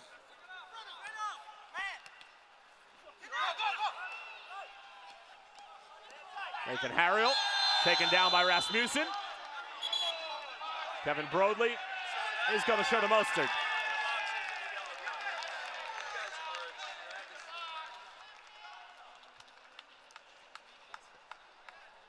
Looks like he finally gets one right here. Frustrating for both managers, and that's not going to stop. Counter-attacking option, substitute Nathan Harriel. From behind, doesn't get anything.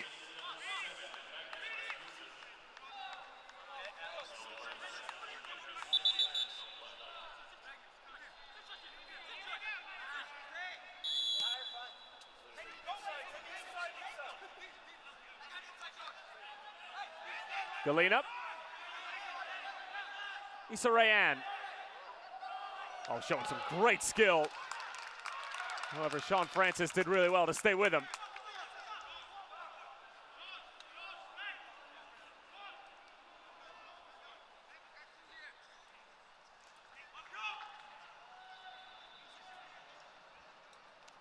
And obviously two very different players, but he sort of gives them that capability out on the wings, Devin. And even in the middle of the field, that 1v1 breakdown technical capability that Santi Moar gave them for a couple of years. Corner sent in at the near post. Chambers trying to get a touch to it. And a long-range effort! Oh! What a strike! We're level at 2! It's Shivani Willis again! A thunderous strike for the Jamaican!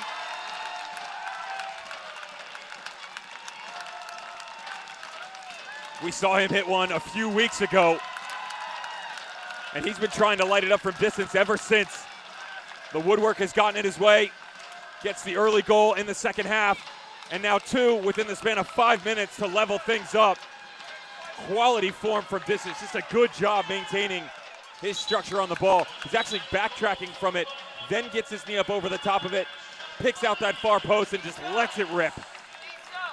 Shivani Willis, who only had 1 goal on the season so far, scores 2 in a matter of 10 minutes.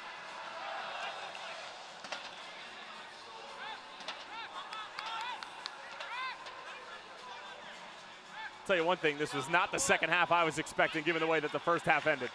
3 goals in 12 minutes, and things are open. 2 from Shivani Willis. And if you keep an eye on the role that he's starting to play, we hadn't necessarily dissected what's going on in the midfield for the Steel. They've gone into a diamond look as well. James Chambers sitting, Rayan coming inside, and he's sitting just above, but just below Michi Galena as well. So they still have that counter-attacking option. He's not a guy who's going to blow you off the field with a boatload of pace. However, he's got those big, long strides. Takes him a bit to get going, but once he does, he can help stretch the field. They've done a good job progressing down into the final third. And then just that nice ball in, and the second and third opportunities. So vital. That's what we saw from Louisville in the first half. Bethlehem following suit here in the second. Now the Steel Army trying to play their part here at Town Energy Stadium. They're rejuvenated as well. 2-2 here in Chester, Pennsylvania.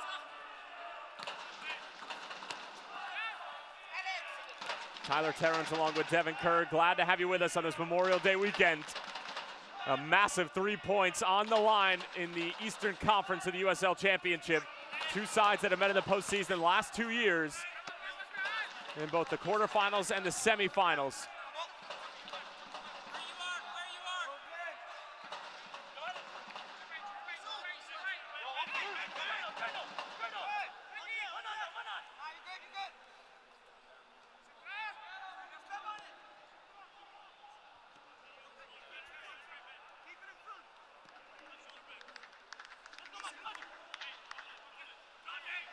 Francis threads it along for Rasmussen. His delivery has a bit too much oomph on it.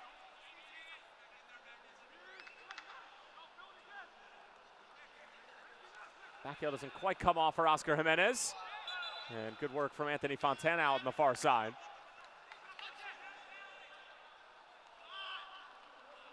(10v10), plenty of space. Makes for some entertaining stuff. Just need a lemon in this water and we're good to go. Things are really starting to open up, and quality character by the youngsters. Great job to fight back in here. You wonder at what point in time Hackworth's going to go to his bench, hitting the 60th minute. You're asking a lot of Luke Spencer up top. It's not a bad ball at all from Chambers. Issa Rayan, 1v1 versus Paco Craig. Craig has already committed a penalty tonight. Galena. Back for Rayan. Tries to thread it through, and Rasmussen clears their lines. Now Bethlehem setting up shop. Cortez closed down quickly by Lucky Mkosana.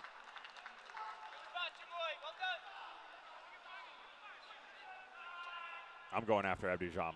That's where I'm bringing him on. You bring him on, you get pace, fresh legs up top. He works really well with Mkosana.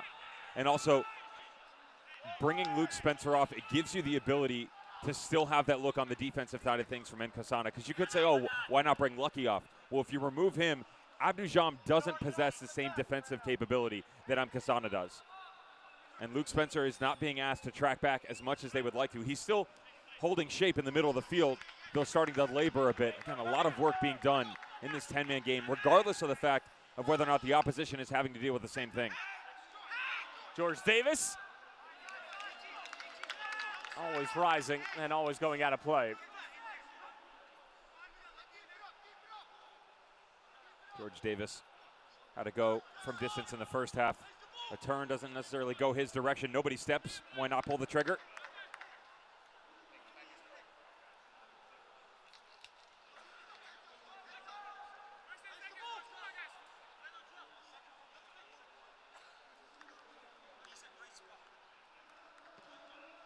And for such a young Bethlehem side that has seen a lot of ups and downs already in this 2019 campaign, if they can somehow eke out 3 points here tonight, heading into the schedule that they're heading into, it's just going to give them a boatload of confidence. As Devin, as you know, that's sometimes all this game really is, as Michi Galena able to put the brakes on and find Issa Rayan. Nathan Harriel, who's done well since coming on as a substitute at halftime. Trying to find Fontana, takes a deflection, but Fontana will be able to get there. Chambers asking for it. Here's Rayan. Staying with it, and it's going to go the other way. More or less getting called for a stiff arm. There's a shirt tug at the end of this as well. Lexi Swahi just trailing out. And you wondered what Brendan Burke was going to do next because the guys on the bench are quite young. Yomi Shintu getting an opportunity to come on here.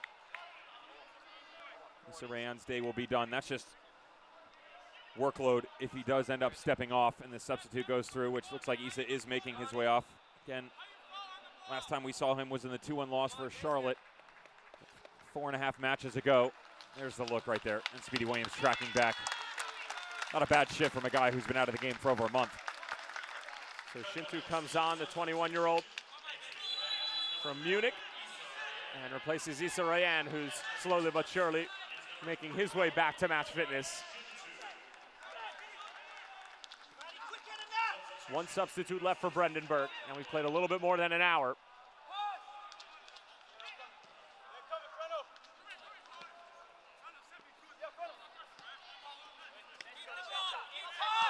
Shintu just making his second appearance on the season. He's only played 14 minutes coming into tonight's game. Luke Spencer, a couple of nice moves, looking for Mkosana, and Romero makes the save. It was a great run at the near post from the Dartmouth grad.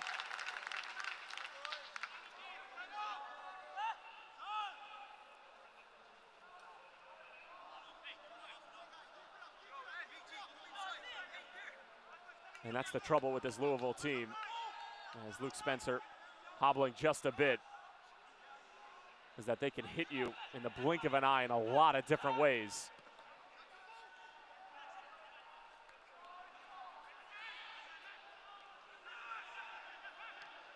Was one of our major talking points in the first half, and yeah, I get it.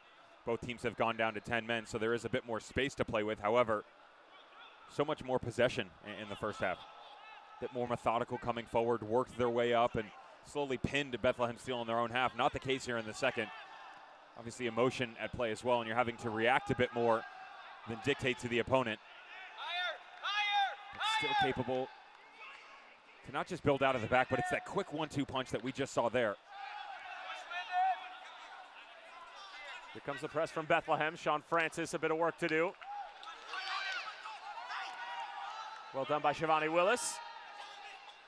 Galena tried to go to the outside. Falls for the Jamaican, who's got both Bethlehem goals tonight. One from the penalty spot and a banger from about 18.5 yards out.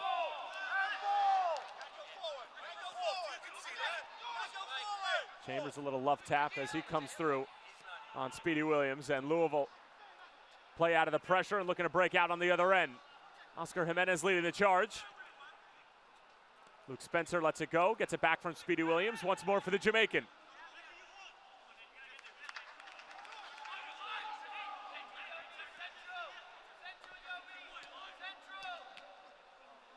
Sean Francis, nice touch off of his knee.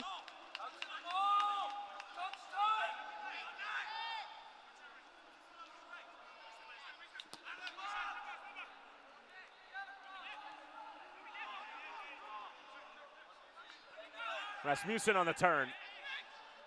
Space for the Dane.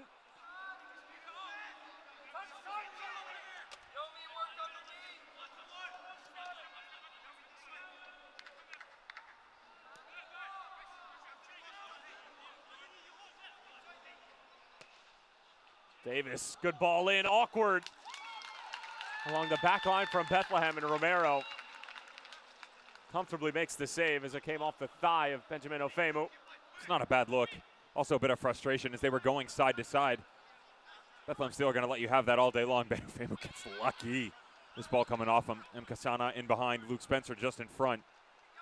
And you'll start to notice that frustration as guys who have been on the pitch for its entirety so far, where a lot of running being done, and you get mentally dragged down and your decision making starts to lack. Can you stick to the process? That's where you really have to make sure you have quality fortitude right now. Michi Galena trying it from distance. It takes a deflection, and a corner kick coming up for Bethlehem. You wanna wait? You wanna wait or do it now? Okay. Sub's coming now. Georgie! George! Kevin, substitution. Kevin, they want the substitution now. Hey! Maggie's going. Yeah, it's going to be Sean Tosh coming on. Substitution now. Maggie! Maggie! That'll be George Davis the fourth coming off. Out to George's spot. So George Davis, who was responsible for the assist on the Lucky Mkosana goal that made it 2-0, will depart in the 68th minute. Wait for him to get. Replaced by one Sean Tosh, who is going to slide a bit deeper on the field into a more defensive role, and a bit of tactical readjusting for John Hackworth with his substitution.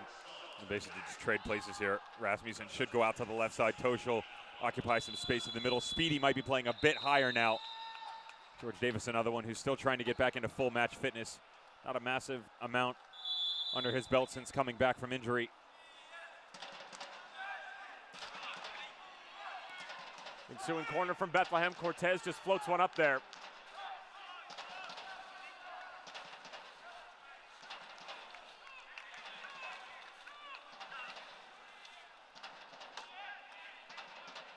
Get updates and alerts all year long by following your club on ESPN.com. Search for Louisville or Bethlehem and then click the follow button to keep up with the latest news and scores.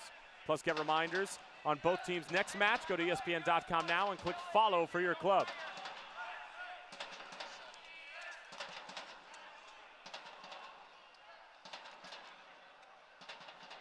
Cortez trying to get the return on the nutmeg.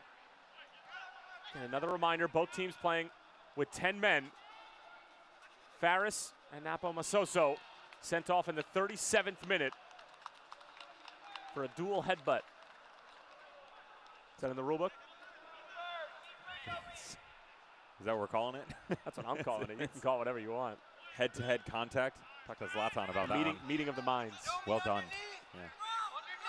I like Lily Ball. That was your clever one for the day. Rasmussen. Spencer goes out wide for Francis. Tees it up on that left peg. Whips in a great ball looking for Lucky Kosana. And that's the second time that Kosana has run straight through the back, literally, of a Bethlehem defender. Reckless abandon going in for these headers, and that's certainly what you want if you're John Hackworth, but it can be a bit dangerous at times. First one was at the tail end of the first half against Walter Cortez. This time just barreling through the center back. Is that a card? I don't have any answers now. The way the match is going. If you were the ref. I'm carding him, yes. Okay. I'm giving him a yellow card for sure.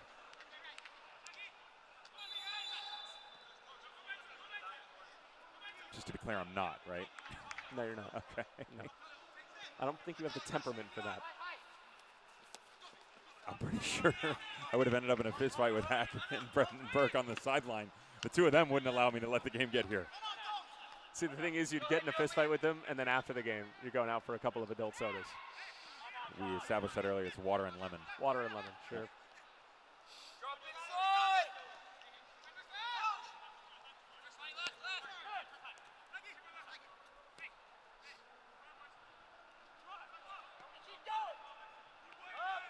Jimenez.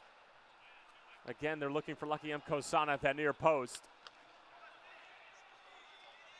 Cortez put under a tremendous amount of pressure. Speedy Williams showing some great technical ability. As Rasmussen will now push it out wide for Francis. Final 20 minutes of this one. Francis, good ball in, looking for Kosana again. Trying to be a goal kick for Bethlehem. Things rotating for Brendan Burke in the midfield as well. Shintu playing a higher line. Shivani Willis starting to labor, and back line starting to see some of the movements progress a bit further than they would like. Ofemu and Topi have their hands full in general, yet alone 20 minutes to go in a 10v10.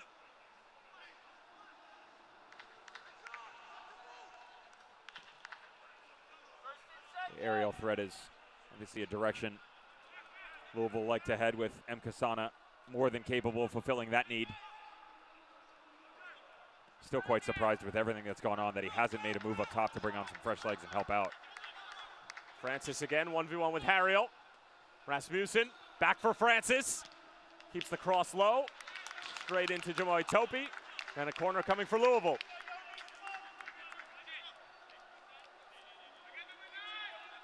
Is another goal in this one? The way things have opened up here in the second half, you would think so, though. The energy has died off a bit in the past 5 minutes. Guys are starting to get tired, and normally that does lead to a second goal. Something from the training ground. Francis tees it up, and we'll do it one more time.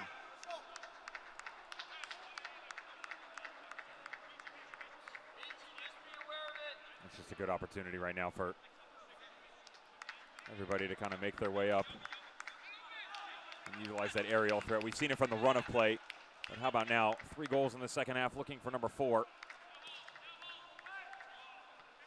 Header won by Harriel. Francis will take it on the first time. I'll get it.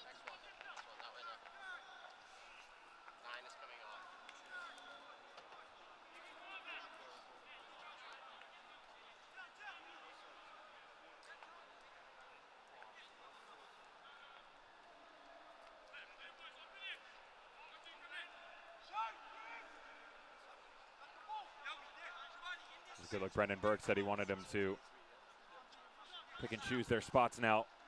Allow them to still play a high line. They've done well with their press, regardless of the circumstances, still applying that high pressure and making Louisville work for it a bit more than we saw in the opening 45. Abdul-Jam getting set to come on for Louisville. He'll replace Luke Spencer at the next opportunity.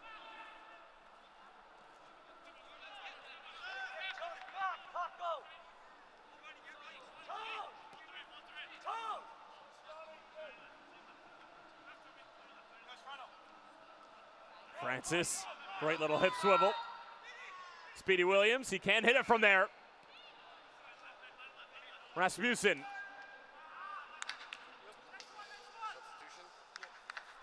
And now that sub will take place. So Luke Spencer, who got things started back in the 26th minute,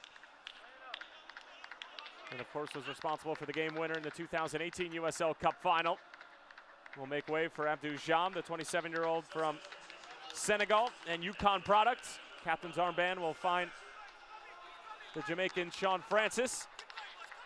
And Luke Spencer's night is done in the 75th. He's just tired.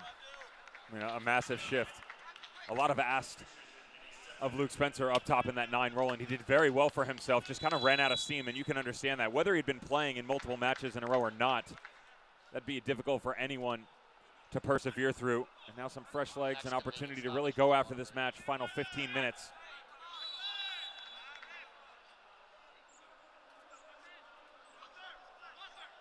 Abdul-Jam has played in every game except for one for the back-to-back defending champs. Has 2 goals and an assist on the season so far.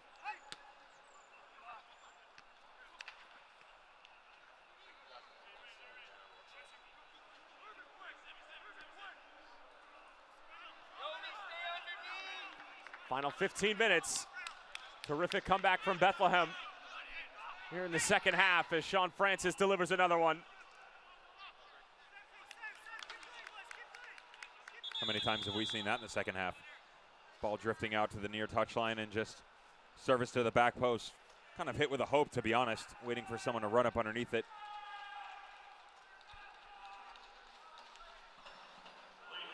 And in all fairness to Louisville, the height advantage does belong to Bethlehem with Ofemu and Topi along the back line, but given how much we've seen of that early delivery, you have to think that that's coming straight from Hack.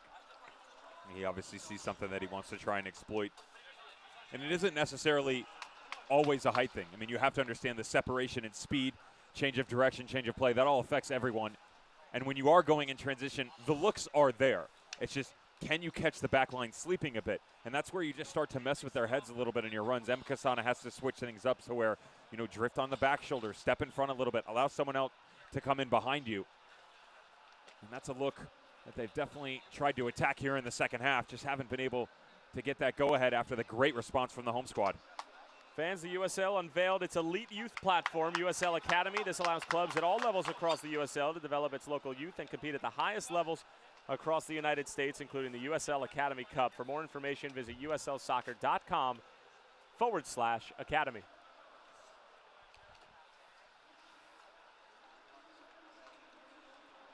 Brendan Burke getting the opportunity to chat with his boys as they get ready. Try and make a run at the end of this. Both managers having to do a lot of shape-shifting. Lucky to take advantage of this hydration break. Just about a few extra directions before they depart for the closure of this match. If you're Brendan Burke, why not just go after this game? He's probably talking to him about that. You see them kind of fade a little bit here, and you have to take a look at what's going on in the middle of the field. We started earlier. We'll get back to it. Shivani Willis was providing them a nice dimension in that partnership after the red card from Ferris. He was playing just underneath Michi Galina. Since Yomi Shintu has come on, Shivani's tucked back further. He's now playing alongside James Chambers, and Shintu is that extension going forward. They just haven't been able to get him involved in the run of play. So can you be the liaison to try and push into the final third here and get the substitutes involved more in an aggressive role? You know, be advanced, play that higher line. We haven't seen that from the attackers as much, as there's a good look at the partnership they're looking to create right there. Come on, dig in. Here's where it starts. Come on, Blue. Can hear the encouraging words from Brendan Burke, who's trying to spur on this young group to what would be a huge 3 points against the defending back-to-back champs.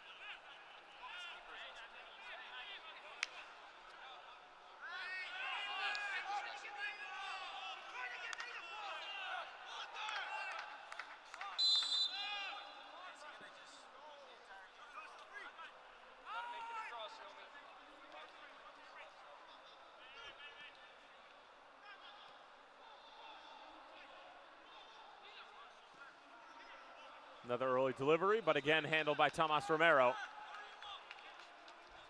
Next 3 games for Bethlehem: at New York Rebels 2, home against Nashville, home against St. Louis.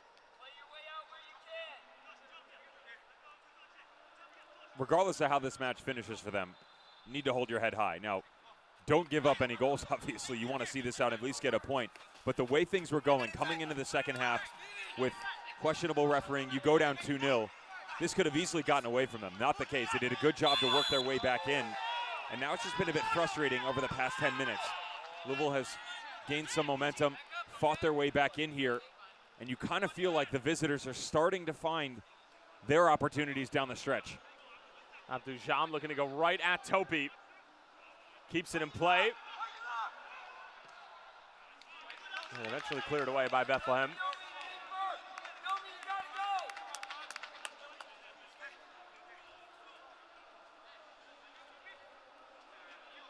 Relatively quick turnaround for Bethlehem as they're playing this game on a Sunday. They take on New York Rebels 2 on a Friday. So if my math is correct, it's just 4 full days off.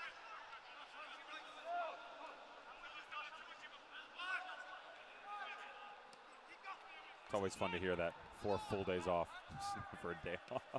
It's with an asterisk, right? Regen sessions. 4 full days without playing a game. Exactly, there you go. Still massive amounts of workload. And to be fair, when you get into situations at this level, playing the game is the fun part. I mean, you put in all the work midweek where this is, in theory, this is the easy part. A bit more mentally taxing, but the physical demand is definitely during the week. Yeah, it's easy. Both teams have been playing a man down since the 37th. Different variables at play right now. Speedy Williams, Francis getting forward on the left-hand side. It finds Rasmussen. Now with Speedy Williams, out wide for Francis. Delivery is low, loose in front, still available for Louisville. And Abdul-Jam sends it wide. Quite difficult of an angle for Abdul-Jam to get this off. Rasmussen wanted this ball laid back to him as it makes its way back in. Good job recycling it back outside. Speedy Williams recognizing the space was still there. Francis knocks it into the mixer, and here's the quick turn. Rasmussen felt like he had a better look. It's still in traffic, very difficult to get off. That's something you don't want to see, as the back line has been quite active for the Bethlehem Steel. Kira Umeki's been a busy boy here. Their trainer for this organization coming out to check on one of their fallen comrades. Just 9+ here to go. You can imagine there's probably going to be some decent amount of padding.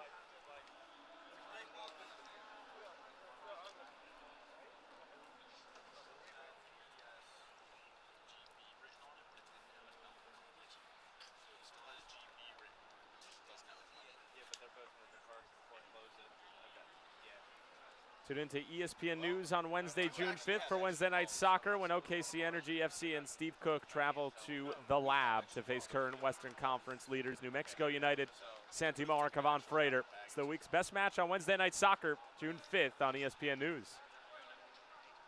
New Mexico United keeping pace with their 3-1 win. Santimar with a brace.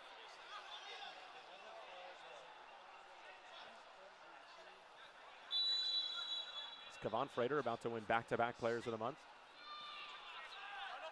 He's heading that direction, isn't he? Let's go a step further. We are in the month of May. They could sweep it 3 months in a row. Santimar, Freighter, and now Freighter again. There's not many months left after that.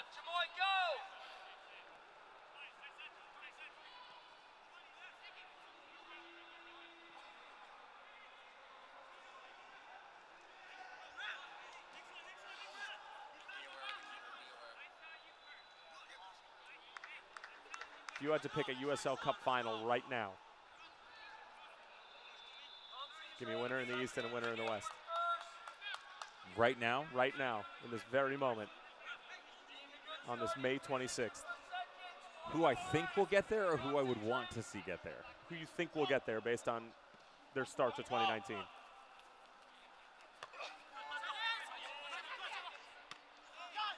Take your time. Got about 7 minutes plus stoppage time. I'm pondering here. I know.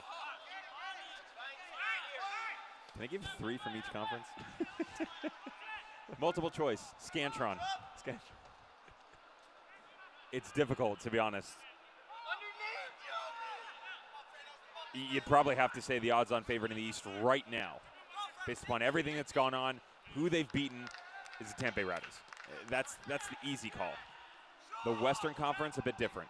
Speedy Williams from distance, off Lucky M. Cosano, offside flag is up, and Tomas Romero still ends up making the double save.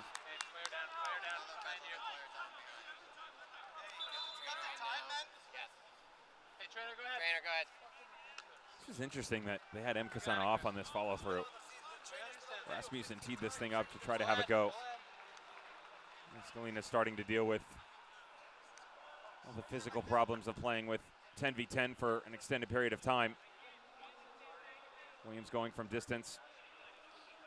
There's a better look, Sean Francis in as well. To be fair, it looked like Francis was the one who was definitely in an offside position. Well, it looked like Speedy Williams' shot was probably going to find the back of the net.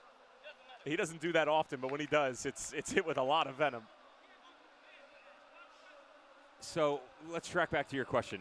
Rowdies in the East. Rowdies in the East, okay. West is tougher because I'm not sure New Mexico United, even though that they're obviously in first place right now, for me, I don't know if I would be able to put my money on them right now. They don't have any depth either. They run a pretty slender roster. And if 14 or 15. If rotation isn't there and injuries start to come into play, then what? I mean, you lose 3 guys in that squad and you're wheeling and dealing. You're trying to find a way. You're getting a call from Troy Lesane. Exactly. Yeah, and that's not what you want. No, not at all. Massive amounts of talent, and they have an attacking style that works for them. I like to see it. I'm just looking at there's no odds-on favorite in the West. It is so and the standings are reflective of that. Absolutely. There is a bit more separation now than what we saw 2 weeks ago. Plenty of teams with games in hand, though, and look, we haven't even seen the best of Orange County yet, I feel like, this year. Real Monarchs. And there's a boatload of teams that have something to say. If you break teams down, I really like what I've seen out of T2. I do. I think that they are a good-looking team, very composed on the ball. Well, that was not a composed challenge. As it looks like we're going to have a yellow card. Abdou Jam right in the middle of some extracurriculars. And it looks like Jamoy Topi is going to get a yellow card for that challenge that certainly was going to lead to a Louisville break. And Abdou Jam will also receive mustard. And the cards are flying here at Talent Energy.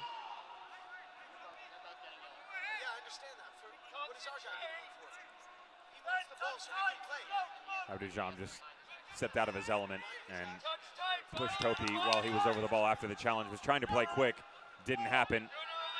Referee rewards him for his efforts. James Chambers just standing right in front of him. Working all the way back in here, trying to get his guys composed. Alongside Paco Craig on that back post. Marking Rasmussen now.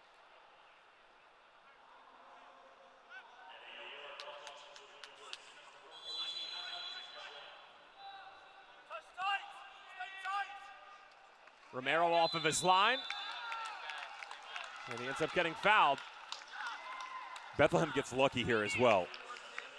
Right at the top of the box, before this ball is hit in, James Chambers was marking Rasmussen. Rasmussen starts to walk forward. Outside back, Walter Cortez was late to the party to make the switch. That allowed M. Casana to get in and go after Romero on the back post. Lucky grabbing onto that right hamstring and actually just motioned over to the technical area that he needs a sub.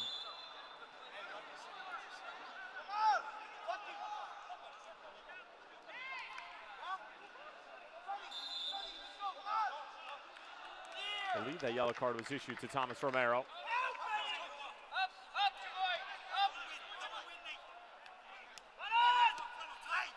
Chambers out wide for Galena. So we have a late game winner in this one. Galena working on Tosh and Rasmussen. Harriel.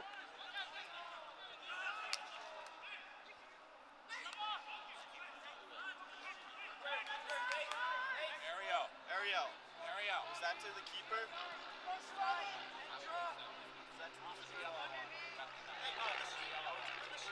Yep.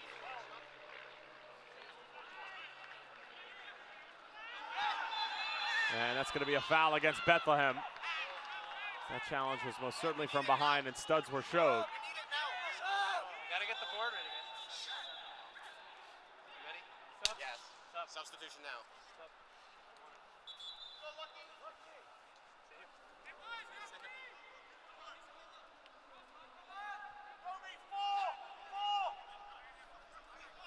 It'll be Sonny Johnny coming in and replacing Lucky Mkosanu, who just pulled up with that hamstring injury on that challenge on Thomas Romero earlier. And perhaps Johnny can play the super sub role for John Hackworth and for Louisville in the dying moments of this one in stoppage time. It's either going to be him or Richie Ballard, who has made his way back from injury as well.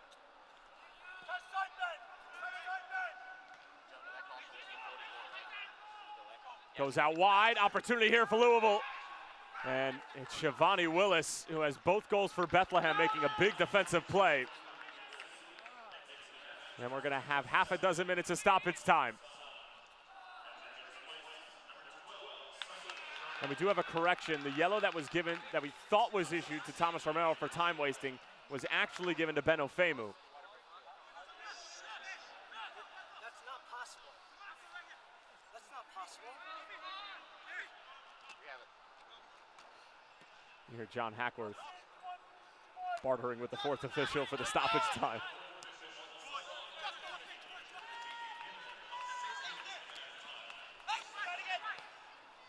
Harriel in for Chambers, somehow gets it away from Michi Galena.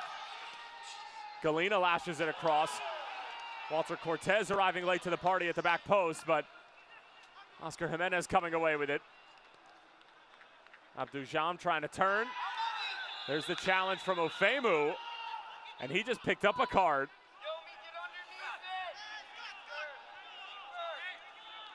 And that's going to be his second. So Ben Ofemu gets sent off here in stoppage time. And Bethlehem are now down to 9 men.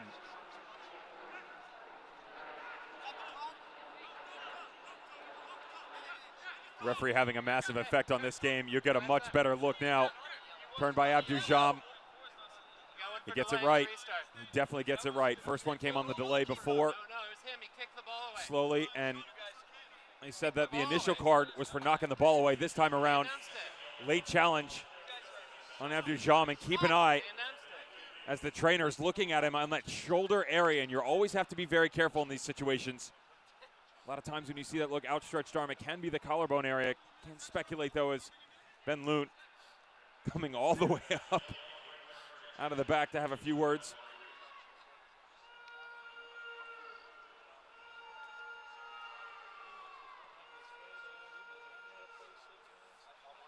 Ben Ofemu had his hands full, and his day will be done.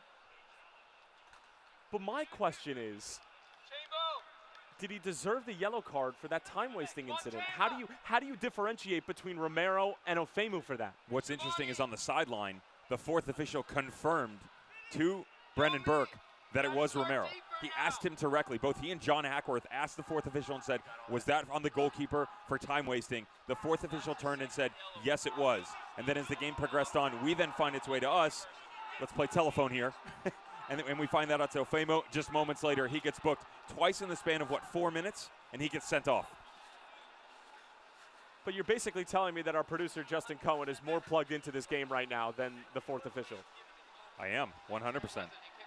I mean, it's no surprise. He kills it, but at the same time, I just don't understand how, yeah, Romero and Ofemu were both messing around with the ball, and you can make the argument that there was time wasting, but how Kevin Broadley is going to decide which one of them was guilty of that is beyond me.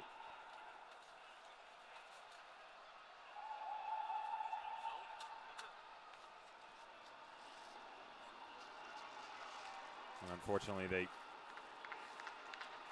look like they have to do some work on Abdujam down the stretch here as he has been taken down nasty, body struggling. And a good point here, there's no substitutions left. So now, with the red card and the injury, now we're down to 9. For Round both and round it goes. sides. It's a circle.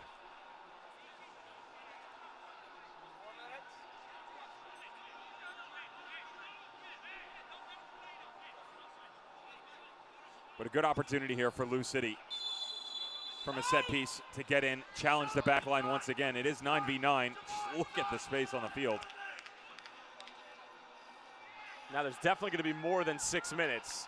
Obviously, whenever the fourth official puts up that time, it's a minimum. And then, of course, anything that the referee feels necessary if there's stoppage in the stoppage time, if you're still following me. This one is loose in front. Romero makes the initial save and somehow able to gobble it up. Paco Craig was right on the doorstep. Romero took a knock, and the teenager with a massive play. This is that development that Brendan Burke talks about. Right inside, makes himself big. Long ball played in. Paco Craig said, how? How did you get to that? Little challenge on the backside of it, but he did so well here to make him safe. Not only available for the save, but to get in on the challenge.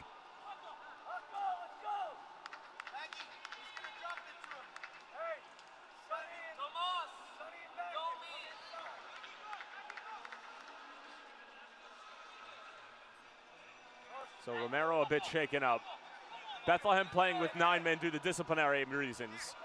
Louisville playing with 9 men because their 10th just went off with an injury a few moments ago. Abdujam still being checked on the far side of Talent Energy. Shintu, good hold-up play. And Harriel was trying to bend it around in behind Paco Craig for Michigalina.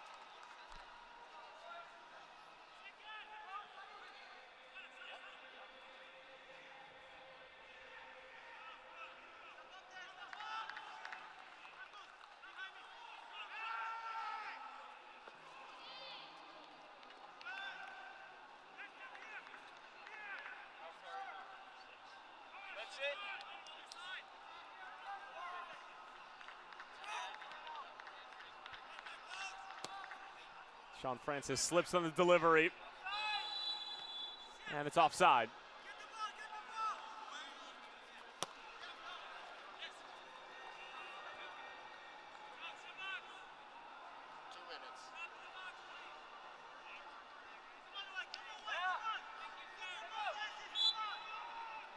So we're hearing that they're going to add on about 2 more minutes to the initial 6 that were added on. So a total of 8 minutes of stoppage time.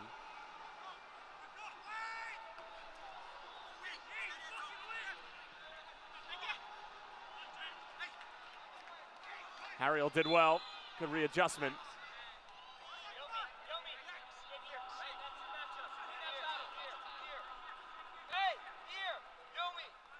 And it feels like at this point, Devin, both teams are happy to come away with a point. They're exhausted. I mean, you're going to be pushing 100 minutes here.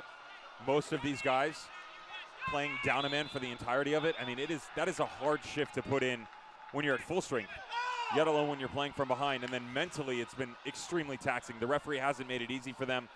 Lots of highs and lows in the second half. And you have to think about Louisville. They come out, all right, it's 1-0, we go get an early goal, it's 2-0, and then boom, back-to-back. Easily went to 2-2.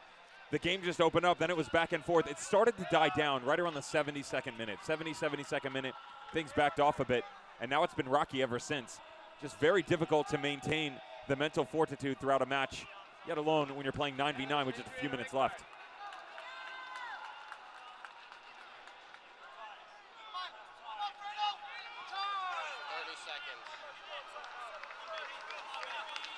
Sean Francis on this near side, maybe one last opportunity.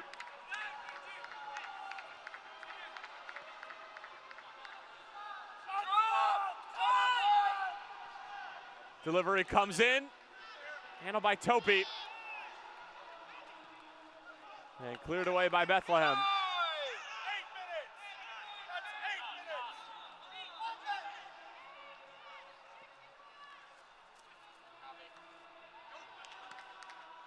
They're straight up in the air.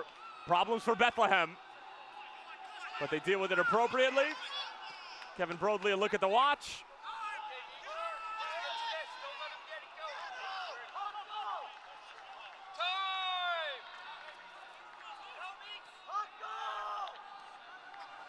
Suwahi, out wide for Francis. That's going to do it full time. A bizarre affair here on the Delaware River at Talon Energy Stadium. 3 red cards. Both teams, due to an injury for Louisville, finished with 9 men. Louisville had a 2-0 lead right out of the gates of the locker room in the second half, only to see it dissipate thanks to a brace from Shivani Willis. Both teams will have to settle for a point. Louisville unbeaten in their last 3. Meanwhile, Bethlehem are winless in their last 6. Devin, your thoughts on it all? One of the odder games you will see. But you got to find a way to take positives out of it. For Bethlehem Steel, great job fighting back into this game. You know, you were both playing 10 men, ended up going down to 9 with just moments left, but they had the ability to stay strong, band together, and at least get a point out of it. For Lou City, you build on what you just said. Step further, though. Only 1 loss in their last 8 games now, including Open Cup play. So it's very well done by them. They're starting to find some momentum. But what will be for the future for both of these squads? You saw some injuries, also saw some red cards. Suspensions will be handed out. Cannot wait to see the game report for this one. Unbelievable stuff here in Chester, Pennsylvania. A game that was filled with goals, entertainment, drama, ankle-breaking moves, and a few red cards as well. It finishes 2-2 here at Talon Energy Stadium. We'll put a bow on it when we come back. Don't go anywhere.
Full time here on the Delaware River.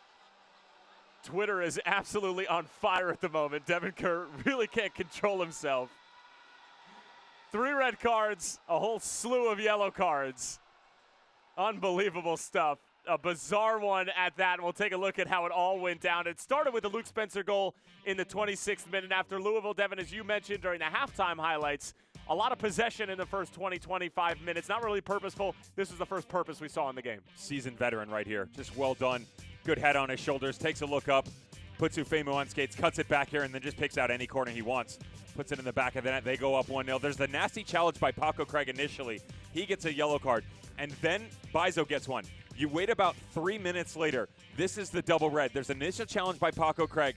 Ferris and Mastoso in the middle of the field. They touch heads. Whether you agree with it or not, Rules of the game, you get sent off. Okay, so now we're down to 10. Let's have a little fun here in the second half. Lovely movement by Louisville coming out. George Davis trying to get involved in running things. Great ball to the back post. Lucky Kasana makes it 2.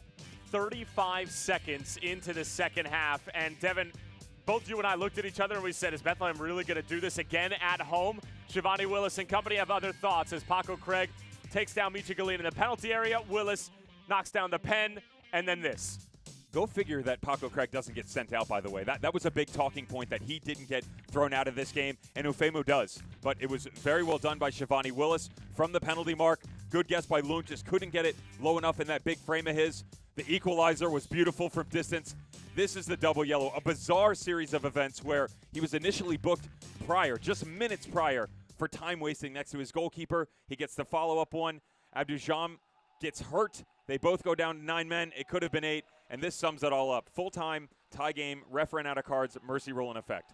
That tweet right there gives you an idea of everything that went on in almost 100 minutes of play. And just to be clear, that was neither a tweet from you or me. That was just from... Just reading. Just a fan. I can read, believe it or not. You can? Yep.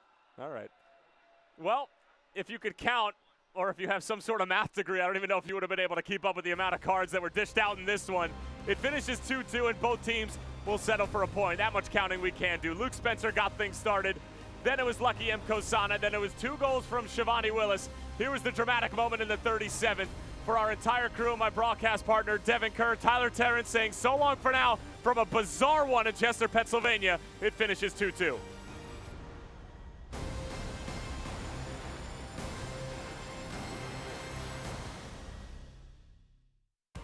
This copyrighted telecast of the United Soccer League Championship cannot be retransmitted, rebroadcast, or reproduced without the expressed written consent of the United Soccer League Championship.